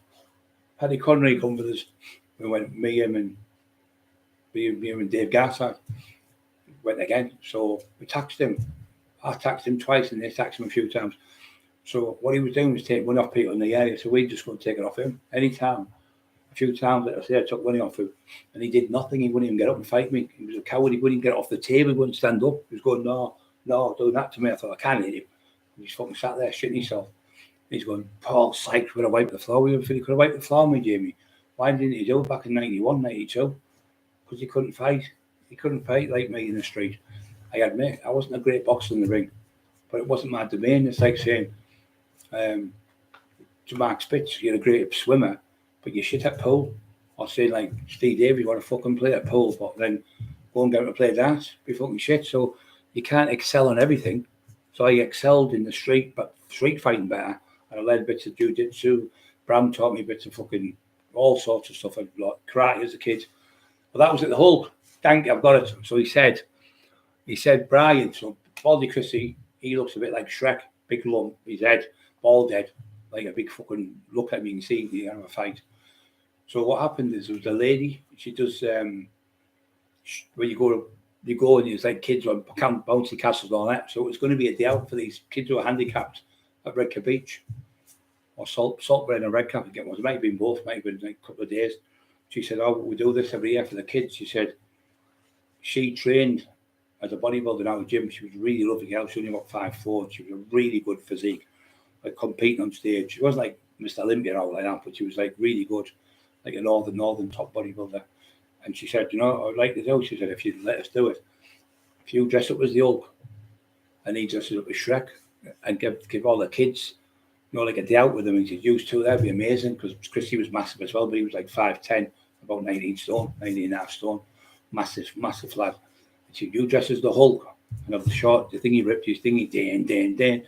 So I told that story to him. He went, oh, he pretend he got an audition for the Hulk. No, this is how fucking deranged you are. How could I get an audition for the Hulk when it was made in 1980 to about 1984? I was fucking 10-year-old or something. You are a fucking proper bell end, as you call everyone. You're the bell end. You don't do your due diligence. You just talk shite. And then I counteract you with it and you don't say anything, you take it down the post. Now you're saying. So then somebody said, oh, Brian couldn't have played the part as the Hulk. And I thought, what's he got to say? And next week he went, because in B&Q, they started painting them and they ran out of green paint. It was a funny comment. And I went, oh, really funny. That was funny, that mate. Well done. And he was from Redcar, you know, contacting Emma and talking to Emma. From Eston, he was, sorry. He lived in Redcar. But he said, yeah, they ran out of green paint. He was too big. It was funny that. Whatever you say, he contradicts it, but he put it in the book because it was beneficial. But it's not beneficial now because he's ripped everyone off. Agenda up. You move on. The Rock would make no agenda up. You move on. Wow, Brian, the would be so good. Wouldn't it, mate? It was just a thing, you know, for like kids do to help handicapped kids and stuff. And I wanted to go on. I said, yeah, that'd be a brilliant idea. So I said, couldn't do it fucking now, could I? I'd have to go as fucking the Pink Panther or something. I'd have to go something else now. Man in a wheelchair. Fucking hell. Fucking hilarious. Me and fucking poor, how's he got? Peter DeVos. Me and him will have to go in our wheelchairs. I'll fucking race you for a fiver in the wheelchair. I'll have Mark Emerson dragging me with the big Jeep, the big Land Rover, the big lorry. We'll go down to London. Yeah, you just got to laugh about it. You can't do what you used to do in the old days. What you do, you can just do the best you can. Do a little bit of walking, do a little bit of meditation if you can. Get yourself right, eat properly, but get your rest is one of the most important things. Getting rest, eating good food. Don't eat loads of chocolatey stuff on the night. Keeps you awake, puts the weight on your stomach as well. Well, that's why he's called me. He said I'm fat, but I put my video in the other month. I did my abs like that. They're not quite through, but they're getting there. You know, they're closer. You can all the marks down here, the little indentation. And I took the top up, and I did a showed you the other month. I grabbed my abs. You could grab an inch. Today I've grabbed it, and it's about a half an inch. I've got scat fat on me. That's it, on my stomach. So I grab just half an inch. So it's right down now. Says if you can pinch more than an inch, you're overweight. But I can't. I can't do an inch now. You can see my face. My bones are sticking out a bit, so you can see there's no body fat on me. He's going, "You're fat as a pig. You're fat as this." Well, let's get your physique top off, and I'll take my top off, and let's see who looks the best. Let's have a pose down. You fucking fool. I'm in a wheelchair. I'm sorry. I'm in an hospital bed nearly every day. I'm in bed probably 18 hours, 20 hours a day. And I'm on the phone to everyone. That keeps me occupied, helping everyone on the phone, having a laugh. But I still learn stuff. But I still want to know who the fuck's Jack the Ripper. We're all waiting with bated breath. We've been waiting now for months. I'll tell you why we done this. What I said. I had a man come here, very, very clever man, and he was involved with the council where he was the head man of the whole of England for the boiler council, the councils for the boilers of the council, and he'd go around even at private houses. That was his job, and he contacted me then when he came through. He came through twice. And I gave him a yellow poster. He's got one with the Brian Cotter security on. I can't remember his name. I think it was Mark. I'm sure it was Mark. Anyway, he come through. You could tell he was clever, really intelligent, with IQ through the roof. Where he talked and stuff, and the words, his analogies and stuff.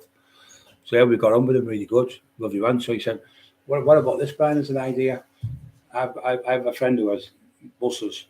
Why don't you get like a 50-seater bus on? I can come from Sheffield, he was from, I think. Sheffield, I can come from there and bring 50 people on the bus there and charge them a certain price and just go around where you had to fight with Garside, where the Eclipse was, where you had to fight with Duffy, where you trained in the gym, where you done that. So, oh yeah, what a good idea. So I come on and told people. 4 days later, I'm going to be doing the Ripper tours down London. I'm going to get a bus up. Everything we fucking see, copies. You can't think for yourself. But he hasn't done the Ripper tours because no one fucking turned up. It's the same as the Alan Thompson. You have sold 200 tickets and all that shit. The man come, he stayed 4 days. The poor cunt caught COVID in his house. He had to stay at his house for 14 days. He was livid. He was going home. It wasn't the pub I said the other week. I got it mixed up. It wasn't Isaac Wilkins. It was called the Pen and Wig. I think it's called was it the Pen and Wig? I think it was called that. Just near the courts. It's called that obviously because the courts are there. I think it was the Pen and Wig, something like that's called. And it wasn't Isaac Wilkins, but he went there as well to the train station. He said, "Oh, do you want a drink of?" And he ordered the drink. He said, "Where have you been?" He said, "I'm devastated." He said, "I've been here for 14 days, the worst 14 days of my life." He said, "Living here in Middlesbrough." He said, "I'll never come back to Middlesbrough again." He said, "Why?" He said, "I did a book with a man called Jamie Byron, or him." It was about the bloke knew him. He said, "Oh, what happened?" He said, "Well, he asked me to come and do a book signing and a greet and meet." So he sold 200 tickets. I went to the greet and meet. There wasn't one person with a ticket. There was 2 or 3 lads come from Redcar, because there's loads of Scottish there from the old days. They used to come down from Glasgow. They used to get the bed and breakfast there, and they used to work on the rigs, oil rigs in Hartlepool. They were building oil rigs in the 70s, sorry. So he was telling me, he said, so anyway, one of them caught COVID, Jamie or whatever. I don't think they have. I think they've done deliberately to keep him there. So he said, and he kept feeding me this thing called Parmesan. 3 o'clock in the morning, not going to a bit of Parmesan, all powder over the nose, off their heads.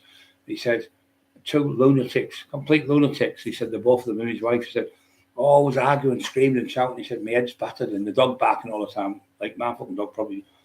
And he said, I'll never come back to Middlesbrough again. But he told all the lies to him, saying he sold the tickets. Never sold one. It was in Linthorpe. I can't remember the pub. Terry knows the pub. Like a little restaurant it was.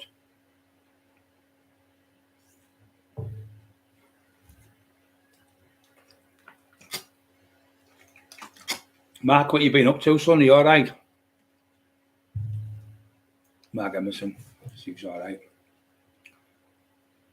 Yeah, you're right, bullies. There's nothing worse than. I remember being a kid and having to go to school, that fear of petrified, getting beat up and 5 or 6 lads beating the fuck out of you for no reason. That's why I've never ever bullied anyone in my life. I've bullied bullies, but I've never bullied. I never see a kid and think, oh, I think when you hit someone, you knock them out. I usually just leave them or slap them or pick them up and drag them about. There was a kid round Tesco's about 10, 15 years ago. Alpha, you cut. I jumped the ball, I grabbed him, pulled him, threw him on the trolley, and I sat on top of the fucking Tesco's shopping trolley. I was 20 odd stone, he couldn't fucking budge, screaming like a pig, full of drink, full of fucking skunk, daft kid, only about 18, big lad, but couldn't fight to save his fucking life. So I was going to slide him with my feet, slide him, and I'm really good at doing the slide tricks. I'm really good with kicking left leg across on my right one, and just fucking, I've done loads of people's kneecaps. I've dislocated the kneecaps. I broke the kneecap with you kick with your foot like that right down the side here, not the front of your knee, the side, and it just snaps the leg in half. You can't fight your foot when you've got one leg hopping about. I had them screaming like pigs. I've had them when I bit them, the bone. I had one lad who was saying, who are you looking at? And I looked around like that. Paul Salter's brother, Mickey Salter, and he was a really good boxer, really good, like in the ABAs and stuff, not like the bullshitter. But, oh, you're looking at you? And I went, I'm looking at you. Is he talking to me? So anyway, little Kev Howard was there. He's dead now. So this lad I'm talking about. He got killed in a knife fight. So he looked at me again and went. So I went, nutted him as he went down. I left hooked him, and I caught him on the cheekbone. And it snapped his cheekbone here, and it went through there, through the side of his face, and come through his nose on top of his head. So it snapped this side, I think it was. Went right the way through. Snapped him, come there like that in his eye. So he went to the hospital, and they said if there had been another that much quarter of a couple of mil or something, you'd have been dead, because that would have penetrated your brain. Oh, fucking hell, that's what Lady Muke said. You need to stop throwing that big left hook and that big right hand, because you're going to kill someone with your power. I was training with John Black, who used to train Laura Lancaster. She's going to come on the show still. She's been getting bullied off the boils. She said, I've been getting tortured off them. Lovely girl. She's in her 60s, well, 65-year-old, bullying another one because he doesn't like Laura coming on telling the truth about Lee. And she's only going to talk about Lee. What he doesn't like, he can't stand it, so he started trolling her. So, anyway, fucking I've lost my story again. So, I've lost my story. So, Laura Lancaster, she's coming on. What was I talking about? That's twice I've done that. Oh, for fuck's sake, I keep losing my memory. I must be fucking all the meds. Yeah, that'd be great to have a party, wouldn't it, if we were all finished? Because my mate Kevin's got a pub scene. We could all go there to the pub after it. It'd be great. I'm trying to think what I was saying there. Fucking hell. Oh, yeah, so I've hit him with this punch. And then he fucking killed him. He went, what they said, Brian, he said, that much more would have killed me. And I got a bit frightened on my head. I thought, fuck, listen, that's when I started slapping people. So I was out with Stephen Sayles in Newcastle.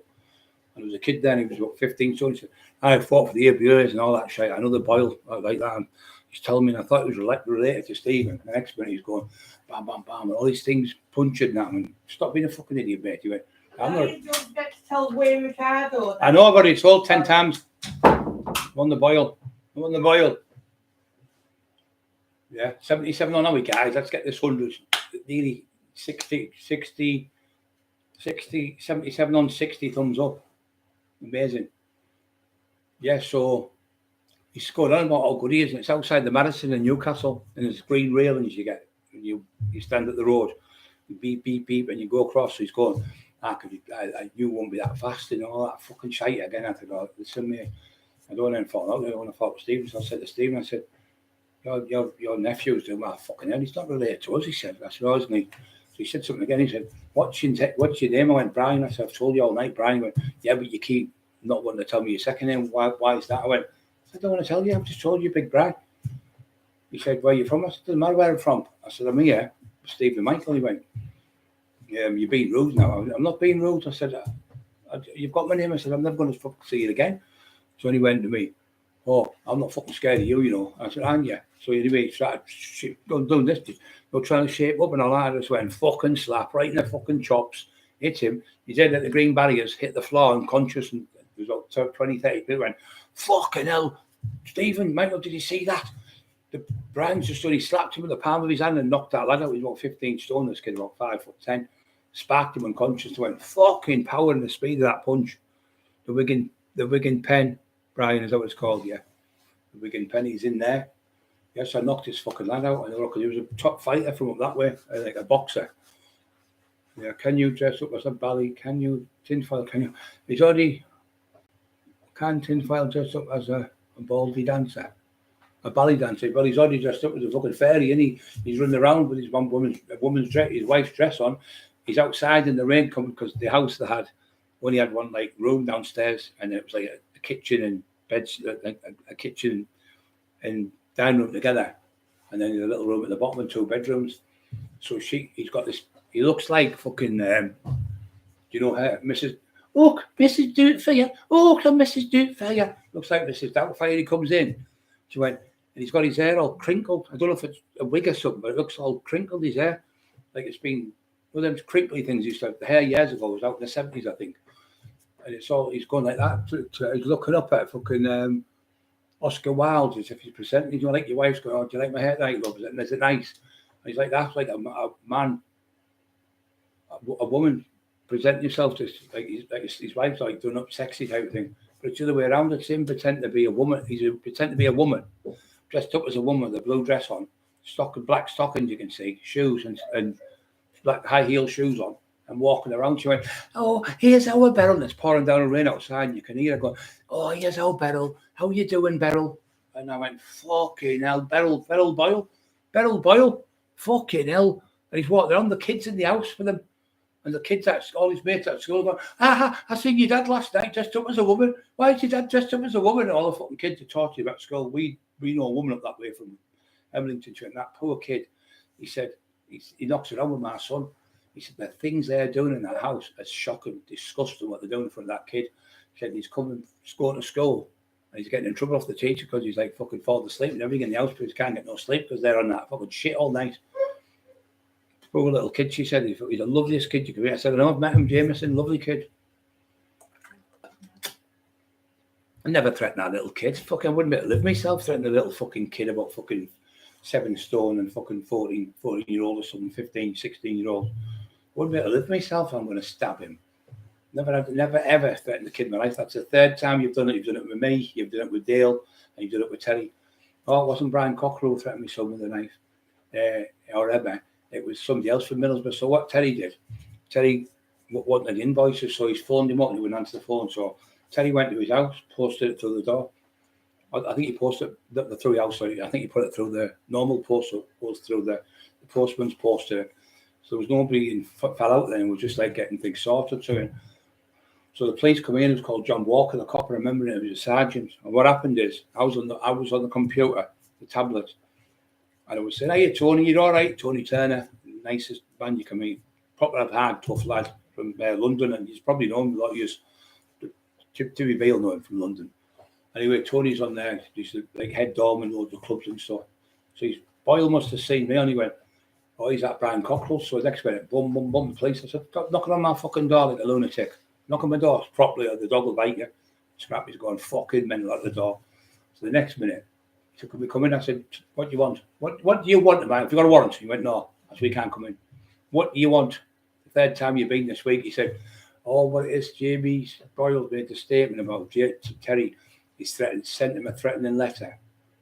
He said, just what I talked about the letter. I know he's here because he's just said, Jamie's just told us he's in the house when you were talking to him. Like, you fucking wrong. And so George when she's stalking us. So the next minute, I said to the cop, I said, oh, he's not here, but I can get him in an hour. So Terry was in behind the telly in the living room with the curtain shut.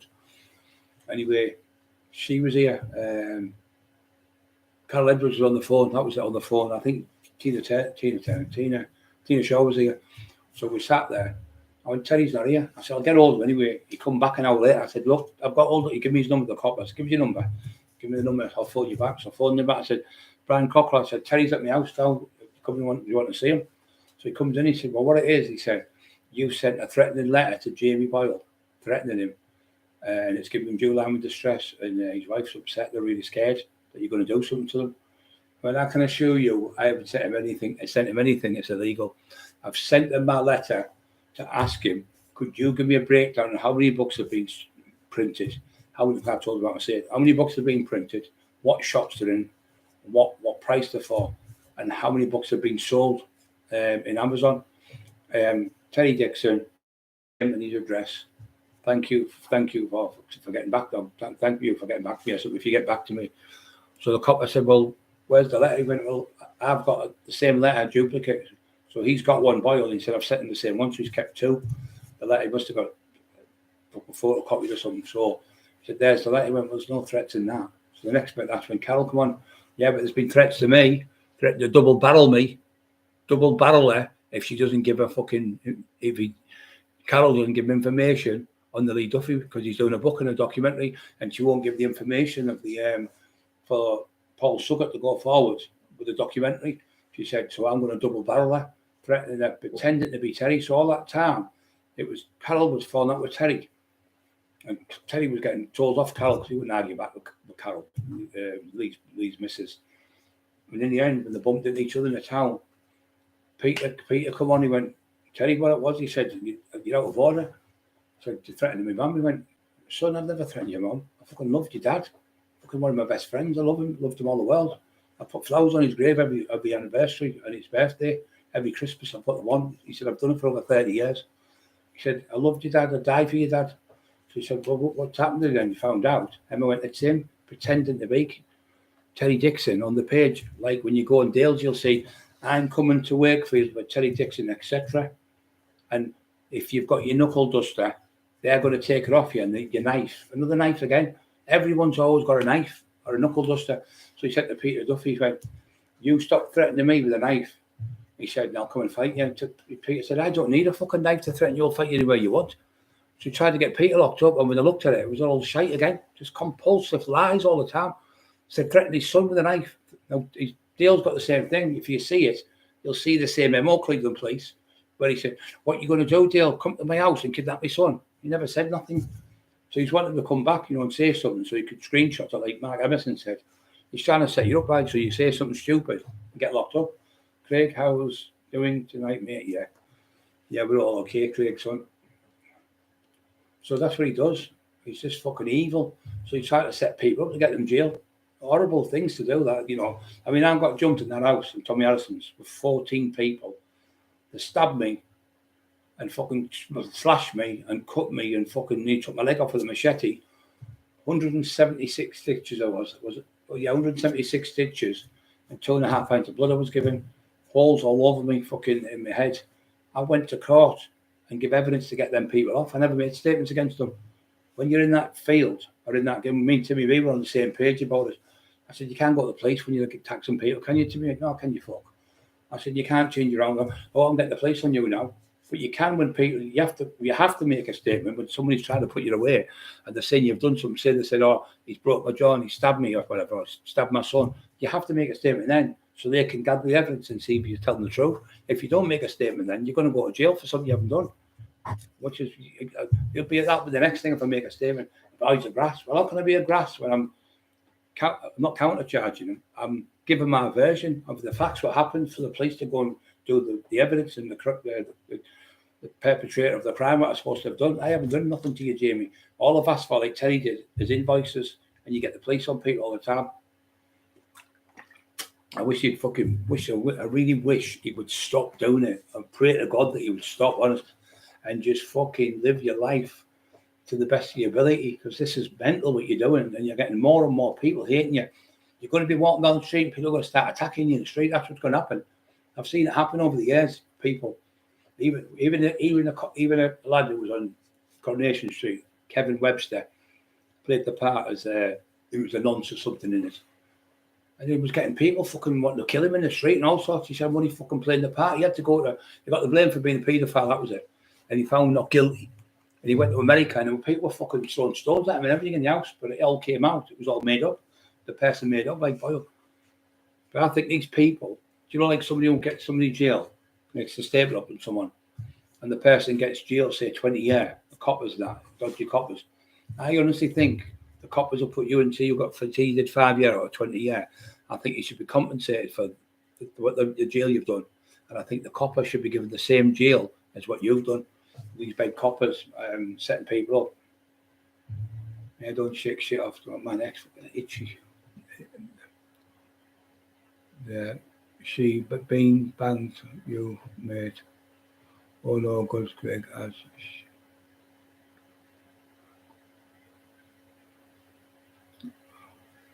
Good next tight. Can you fix cars like Mark Emerson? Can you fix your lorry and that, or do you have to let people do it? Fucking hell, boiling.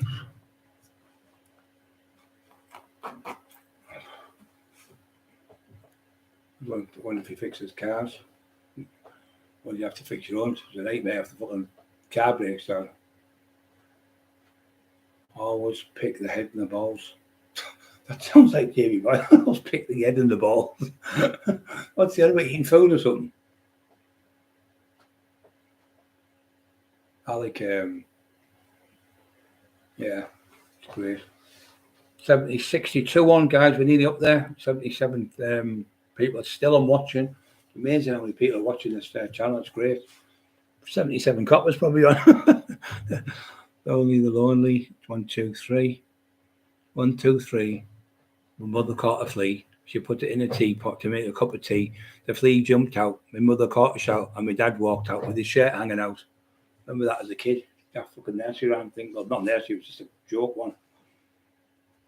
There was a young man from Hosanna tried to play the piano. His foot slipped, his knickers ripped, and out popped his head a banana. So all them daft jokes as kids who were at school and that.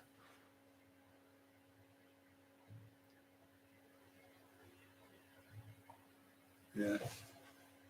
Laughing their heads off, wouldn't you, Craig? Most of them are hard. The balls always, Craig. Good. I'll kick him in the balls. That's what he's on about, I think.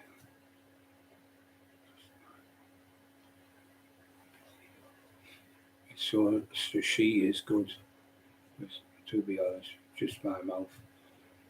During arguments, evil. Yeah, he needs locking up. He does need locking up. 1, 2, 3. He's definitely, yeah. I think he needs locking up for the safety of his own mind, in case he tries to kill himself or something, or the safety of his child's mind, because the child must be getting fucking top. Can you imagine being that poor kid? He's watching just as much women. He's watching gay rape porn videos. He's watching talking to prostitutes on the internet. He's talking to fucking rent boys and everything. And that kid's fucking head must be fried. That's what the woman was saying. That kid's head's fucking done it. All the disgusting things they're doing in their house, and they're into all that wife thingy where you have him and you have him and swap stuff. Not for me, that. Anyone fucking says wife swapping. You can't have no pride in yourself, or you've got no pride in your fucking wife. Imagine wanting your wife to sleep with somebody else, and then you go and sleep with somebody else. That's fucking that's not normal. That's not a fucking love relationship. That's just pure fucking paedophilia shit. Absolute disgusting, vile it is. You love your wife, you cherish her. She's my baby all over all the world, and you die for your wife, and you do anything for your wife. It's just great. But fucking what the wife swapping parties and all that shit. Fucking weirdos, man. There's no the Duffers movie, mate. There's never been one. It's all bullshit. There's never been a Duffy movie. It's all cack. Never been one. There was going to be one with a lad called Andy Hutt. Andy Hutt died. He was only 27-year-old. He actually come for me that day. We went. My car was broke, and he took me out for the day. And he bought us a meal and everything. Lovely lad. And he was plainly Duffy. He was a double of him, 6'4", same type of physique. So I went to the book world. I did my book signing, and he come with us. I give him a book, and his missus for me on the Sunday. She went, "Brian, you all right?" I went, "Yes." I said, "You?" She said, "No." She said, "Are you sitting down?" I said, "No." I said, "Well, go on." She said, "Tony." She said, "I'm reading Tony on there." She said, "Andy's passed away playing football yesterday on the field. He collapsed and had a heart attack." I started crying on the phone, fucking gutted. Because when he first came with Steve Richardson, who did the books, but this is the lad you're going to be fighting in the movie. I went, "Oh, let's get out the back." I saw the second fight. He went, "Fuck that." He said, "I'm not going out the back with you." I said, "You have to." Yeah, you have to train for it with Brian. You're going to have to spar. We winded him up, me and Steve Richardson. Steve Richardson. He did the book. The way how he did the books, the Richards. He was in a factory. I think he worked like a television factory or something, or a car factory in Newcastle. I think it was, or Sunderland, somewhere up that way. And there was a competition for somebody to write an Easter, like a little, I don't know, like a play or something, like a little story. So he put the story on, and he wouldn't have won the story. He got 50 quid, and that's how Steve Richards started writing the books. That's how he become an author. But he said to me, I said, "Oh, you get to the front with us?" And I said, "Brian, it's not about me.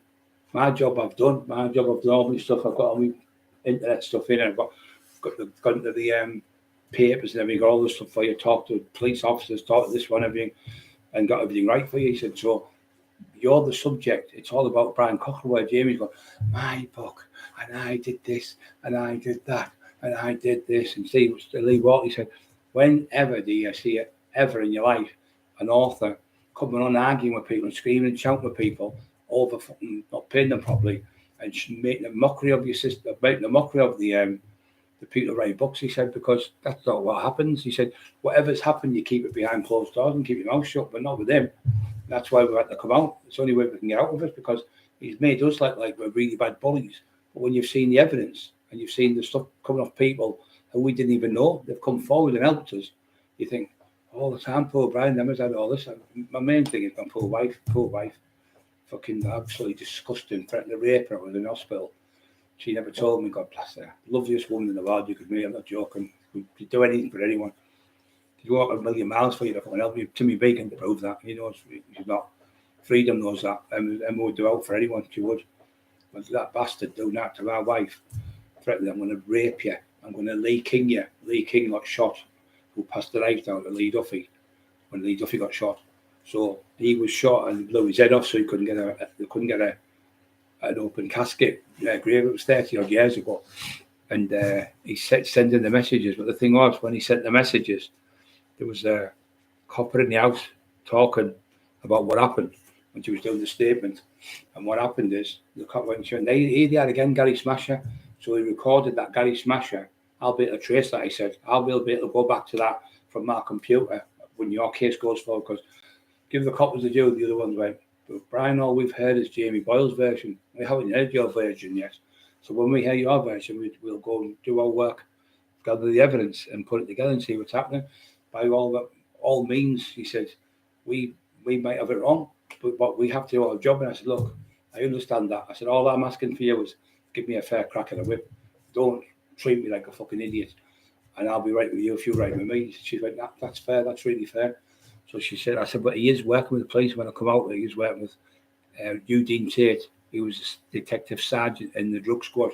Tried to get me a few times. Me and Duffy tried to come and get me when they went, 'Fuck off and get away from me. I'll fucking spark you.' Parliament. No, I just went away." He said, "What it is, what you're doing," he said, "you've took over everything. You're doing everything. Everyone's fucking scared of you. All these drug dealers." I said, "Yeah, but it's good because we stopped the smack." Lee hated smack as well. We stopped all the smack and everything. We might be selling a bit of cannabis allegedly, and ecstasy, and a bit of speed, but there's no one causing trouble in the clubs and pubs. It's all quiet." He said, "I'll give you that," he said.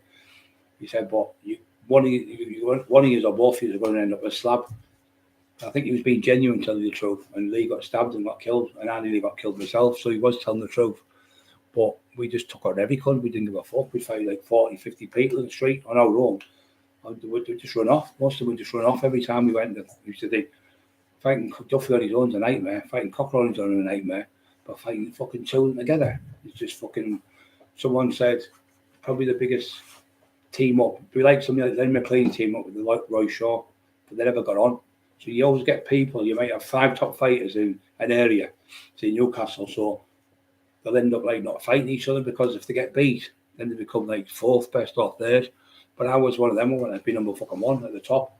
So I would deliberately go out to beat people in different areas, so I'd find out how tough they were and have a fight with them. But half the time, I'd end up shake their hands because we're nice people. But you get ones saying, "But Cockerill comes to my town, I'll smash his face in," so I'd go to their town. But they never smashed my face in. I'd batter them.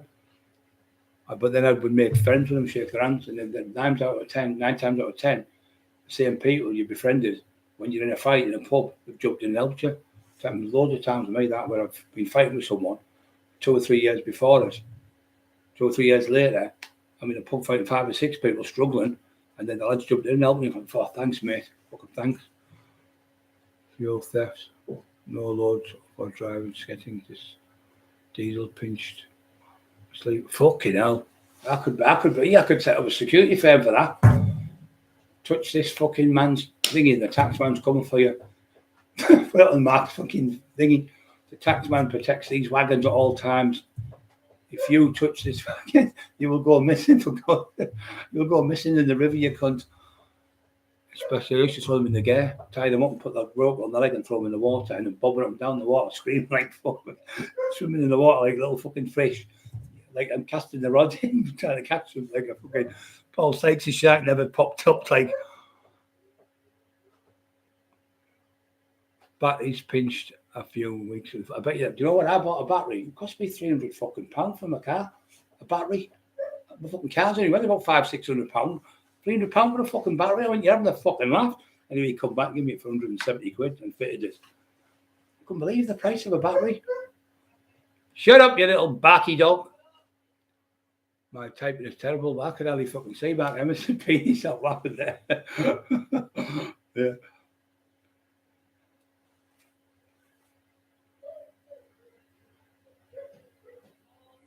Oh, trackers, yeah. That's the thing. That's what I'm trying to say. You can't do the business like you used to because most, like, say you've got a Porsche, top of the ridge Porsche, a BM. You have to have a tracker mark telling you the truth. You have to have the tracker in the car, or your insurance probably about £5,000 more than it would be because the tracker shows you where the car's been. So most insurance companies will not insure you if you've got a top. Shut up! Fucking hell, man! So nobody will insure your car because it's just too dear. Your car can't get insured unless you have the tracker in, and if you don't have the tracker, your insurance will go about fucking £5,000. It's ridiculous. They've got you over a barrel. They've done it deliberately, and all that shit. They were saying, "Oh, diesel's better for you. It's great. Diesel's the best stuff." Now, fucking 50, 60 years later, ooh, diesel's bad for you. They just play games, don't they? They'll steal all that money off you. Then they'll give you a pension. Then they'll put the pensions up. Then they'll put the pensions down. Then they'll give you this thing where you put in like what do you call them ISA or something, and all that. And they're all cons. Everything's a fucking con. And every other year the banks go bankrupt. How the fuck could the bank go bankrupt? They run the banks. How could the Barron's Bank go bankrupt, the richest bank in the world? No, they've done it deliberately so they can rip you off. It's just a big con. My mate had £2 million. And he got £250,000 because he worked abroad. He was worked in Abu Dhabi and he worked in Dubai, and he'd worked there about 25 years, 30 years. And he'd had all his money. He had £2 million in that bank, and it went bankrupt years ago. He ended up with 250,000. I think he got 250 grand and about an extra 50 grand. I think he ended up with 300 grand. But surely they've got to be accountable for the money if they're looking after it for you. And they're the bank. There was another bank that he got done for pinching £10 million, fraudulently getting the money. So they nicked him, got him, give him a suspended sentence, and give him £1 million fine. Well, what happened to the £9 million? He must have kept the 9 million. Fucking unbelievable. Them bankers are super off the chart intelligent, super intelligent, really, really clever. They are, you know. I know a couple of them who were friends of mine. He said, "Do you want to come with us? We're going to go to Chelsea. I'm a football hooligan, you know." He was in a pub with me. I said, "What do you do for him?" He said, "I work in the bank. I'm the bank manager." And then his mate was the bank assistant assistant manager. And my mate was there. It was in Colby Newham, up that way. And he said to me, "Oh, we're going Saturday. We'll come for us. Well, will easy beat Chelsea if you come? Oh, 45,000 fucking Chelsea people having a fight with me on my own. Are you fucking mental? Yeah, we want me to go." I said, "What do you do?" He said, "Oh, what was it?" He said, "Not what was it called? I can't remember what it's called. Football hooligans, that was it. Football hooligans." So, "Yeah, I love a good fisty fight. Can you fight?" He said, "No, I couldn't fight sleep." He said, "But I love it. Get minging drunk and they go there and they get to go for the weekend and come back on the bus and fall asleep." He lives around the corner from me and he's got two big, massive white Chinese dragons, big, massive white ones, made by lions, look like fucking tiny little, like an inhaler. Multi-million-pound houses of them. His mum, millionaires. But he's a bank manager. Really, really clever. Traffic lights run by a generator. with a gallon drum of diesel in the box. Years ago, temporary traffic lights run by a generator, a 5-gallon drum of diesel in the box. Thank you. That's so people pinch the diesel end, or were they in the ground or something? Maybe the diesel. So you learn things with people like that. So that's how you learn. People work. I love to talk to people about the old days. I was talking to a woman from Derbyshire. I was coming back from China, and she said, she told me all the stuff about Brian Clough. I said, well, I know Brian Clough's cousin, Kath, they call her. I said, I've been in their house and they have a dog. The little dog was called, they called the dog, I can't remember his name now. Lovely little terrier, I think it was. Little ginger terrier. It was beautiful. Oh, and he got his name there. Fucking hell, tonight. Well, I think this is the longest fucking live we've done, isn't it, tonight? I'm fucking doing your job right, really. I worry about Mark all the time. Fucking do. I hate fucking lorries. I hate them. I do hate the cunts, lorry drivers. I don't hate Mark, I love him fucking hell. But I do, the cocky cunts, loads of them. Like, I was in Pork Track, and I was coming up, and he went, this fucking night. Oh, you fucking beat like that for you jump out your skin. The loudness of them, right next to your windows open, and a Sabo was in. And he was big, fat, fucking massive. He had these studded armbands on, like fucking, like it was in a big belt around here. It was full of bullets, but it was like, heavy metal stuff. I think it was fucking, I can't remember the name of the band now. Big, massive band, not Meatloaf, massive band that were like heavy metal. And he was sat there, and I went, who you fucking, he said, who you fucking talking? Big, deep voice, right? Who you talking to, you? Don't have me come out this lorry or something, he said. I went, I've jumped out, and he never seen me. Because the car's pulled in, I pulled up. He opened his door, oh, don't hit me, started fucking shit. He said, don't hit me. He had a big studded armband on, every heavy metal. What was it called, the band he was in? That was Guns N' Roses. He was a heavy metal band, he had the name on, I can't remember the fucking name. He shit himself, it was all black. I hate it because you're driving like this, right? 65 mile an hour and the lorry goes past you. I think, wait a minute, I'm doing 65, you fucking lunatic. You've done 70. How are you going to stop? You want to put the brakes on? You can't stop. They're that fucking, people don't know how bad dangerous their lorries are. And I tell you what, you've got to be really switched on, super switched on all day driving. There's that many people, that many things that can go wrong in a split second. Driving a 100-ton truck or something, or more with goods on it. Fucking scary, mate. I'm telling you. But without the lorry drivers, we wouldn't get our food, we wouldn't get our stuff. Brian David Jenkins, Elmore Biker, Brian brother have one of my motorcycles because it out happened. I'd follow them and give them a lift light. Good night before well, my son, you're all right. You got red diesel, fucking it ruins your tank, it ruins your fucking, it blocks all your jets up and everything now. And they take the car off, They used to I used to get up and pay for 30 quid for a full tank off a farmer. But it ruined your fucking tank. But I was getting the proper diesel off this kid, the farmer. It was a little bit dearer, but it wasn't as the red diesel they can see. And if you get caught, they take it off you. Even if you put it in your tank and wash it out, you can still see it. It's not worth it. It fucks you. It blocks all the jets up in your car. And you get they just take the car off, What they were doing, they were going, the silly bastards. What they were doing, my mate had it right. He would go down, you get 2 5 gallon drums, and he'd fill them up. But he'd go down in like a car that wasn't registered to him, like say his nephews or something. And if they went to his nephew's house, they couldn't. He only had a petrol car, so he'd go down the petrol car, go and get the diesel, then take it back. But other people, what they do, they've got a camera of the border, and it videos you, takes your registration down, and sends it to the police station. And then the police come to your house. Sometimes they'll tell you, we'll get you the custom officers. They do you for having fraudulent diesel. It's against the law to have it. It's dangerous to say. But everything you used to do, you remember years ago, my dad used to get Nuki Brown bottles of Nuki Brown.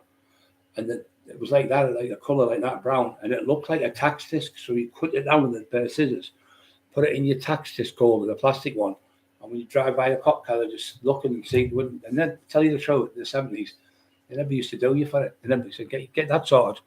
I'll get your MOT done, I'll get this done. They never used to fucking bother. We used to get dodgy cover notes, get a cover note for 30 days, then get another one, reprint it again. So we used to do that. And then we used to also do another trick where we get 6 of us in shoes for a company. Me, Bam Bam did it. A few lads from Groveville. So 6 of us bought this. Mark knows what it is. The insurance. What's it called when you get all like a fucking company insurance or something? I can't remember what it's called now. But fucking hell, business insurance. I think it's called something like that.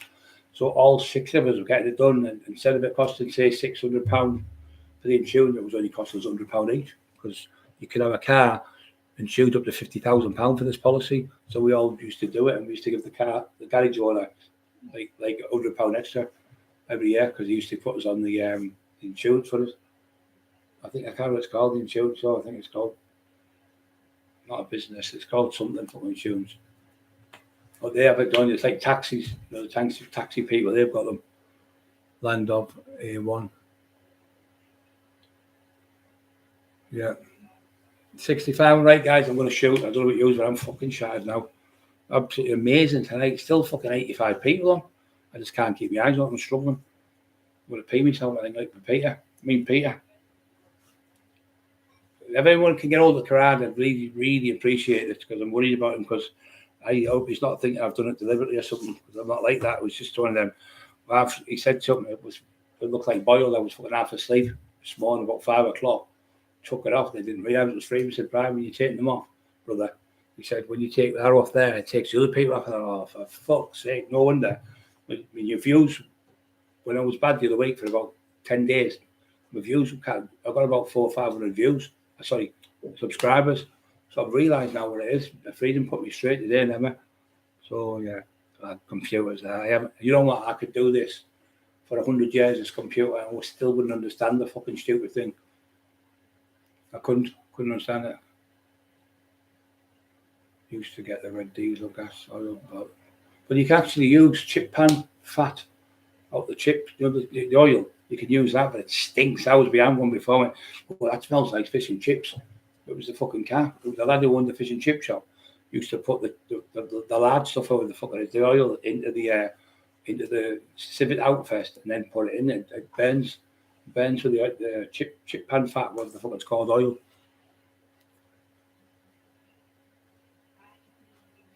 $65, $75 there. Yeah, I'm gonna go. Everyone, be careful tomorrow when you're out working. Look after yourselves, and I'm only a text away. You know that, guys. So if anyone's struggling or suffering with anything, or even if your family members are out or struggling, I'll speak to them one-on-one on the phone, whatever, and we'll get it sorted. But don't sit in the house in fear. Don't sit in the house and you're on your own, because you're not. We're all here together. That's why it's called the family channel. All of us on here, not one of them would say no to you. Every single person I know is on here would help you. So that's what the channel was created for, help one another in the community. And we've definitely got the best internet channel, YouTube channel, what we call it. The amount of love I can feel in this channel, the amount of happiness, people laughing, joking, camaraderie. It's like the 80s, it's like the 70s, the 80s, the old days. Please hit the like button for Carrad. Every time I say that now, I feel sorry for Carrad. I'm really, really fucking... Yes, mobile chippy, you're right, Darren. Fucking, well, in Scotland years ago, you used to have them. They come around, they used to be called a late supper. So you used to get fish and chips, and you used to get an ice cream van come around. You used to get like an ice cream with it was called an oyster. You put the ice cream in the oyster with like fruit and things like that, and it was beautiful. They used to come in the night about 10 o'clock at night, and then you can get in Scotland fried Mars bars, battered Mars bars, like a fish. Battered. You can get them in yam as well. Disgusting. Absolutely disgusting. 71 thumbs up. Don't forget to push like button. Fucking mental. Yeah. Right, I'm off, guys. I promise you. I am definitely saying fuck off all you, right? You done me head. Right, what it was. Hey, I'm a cunt. I am.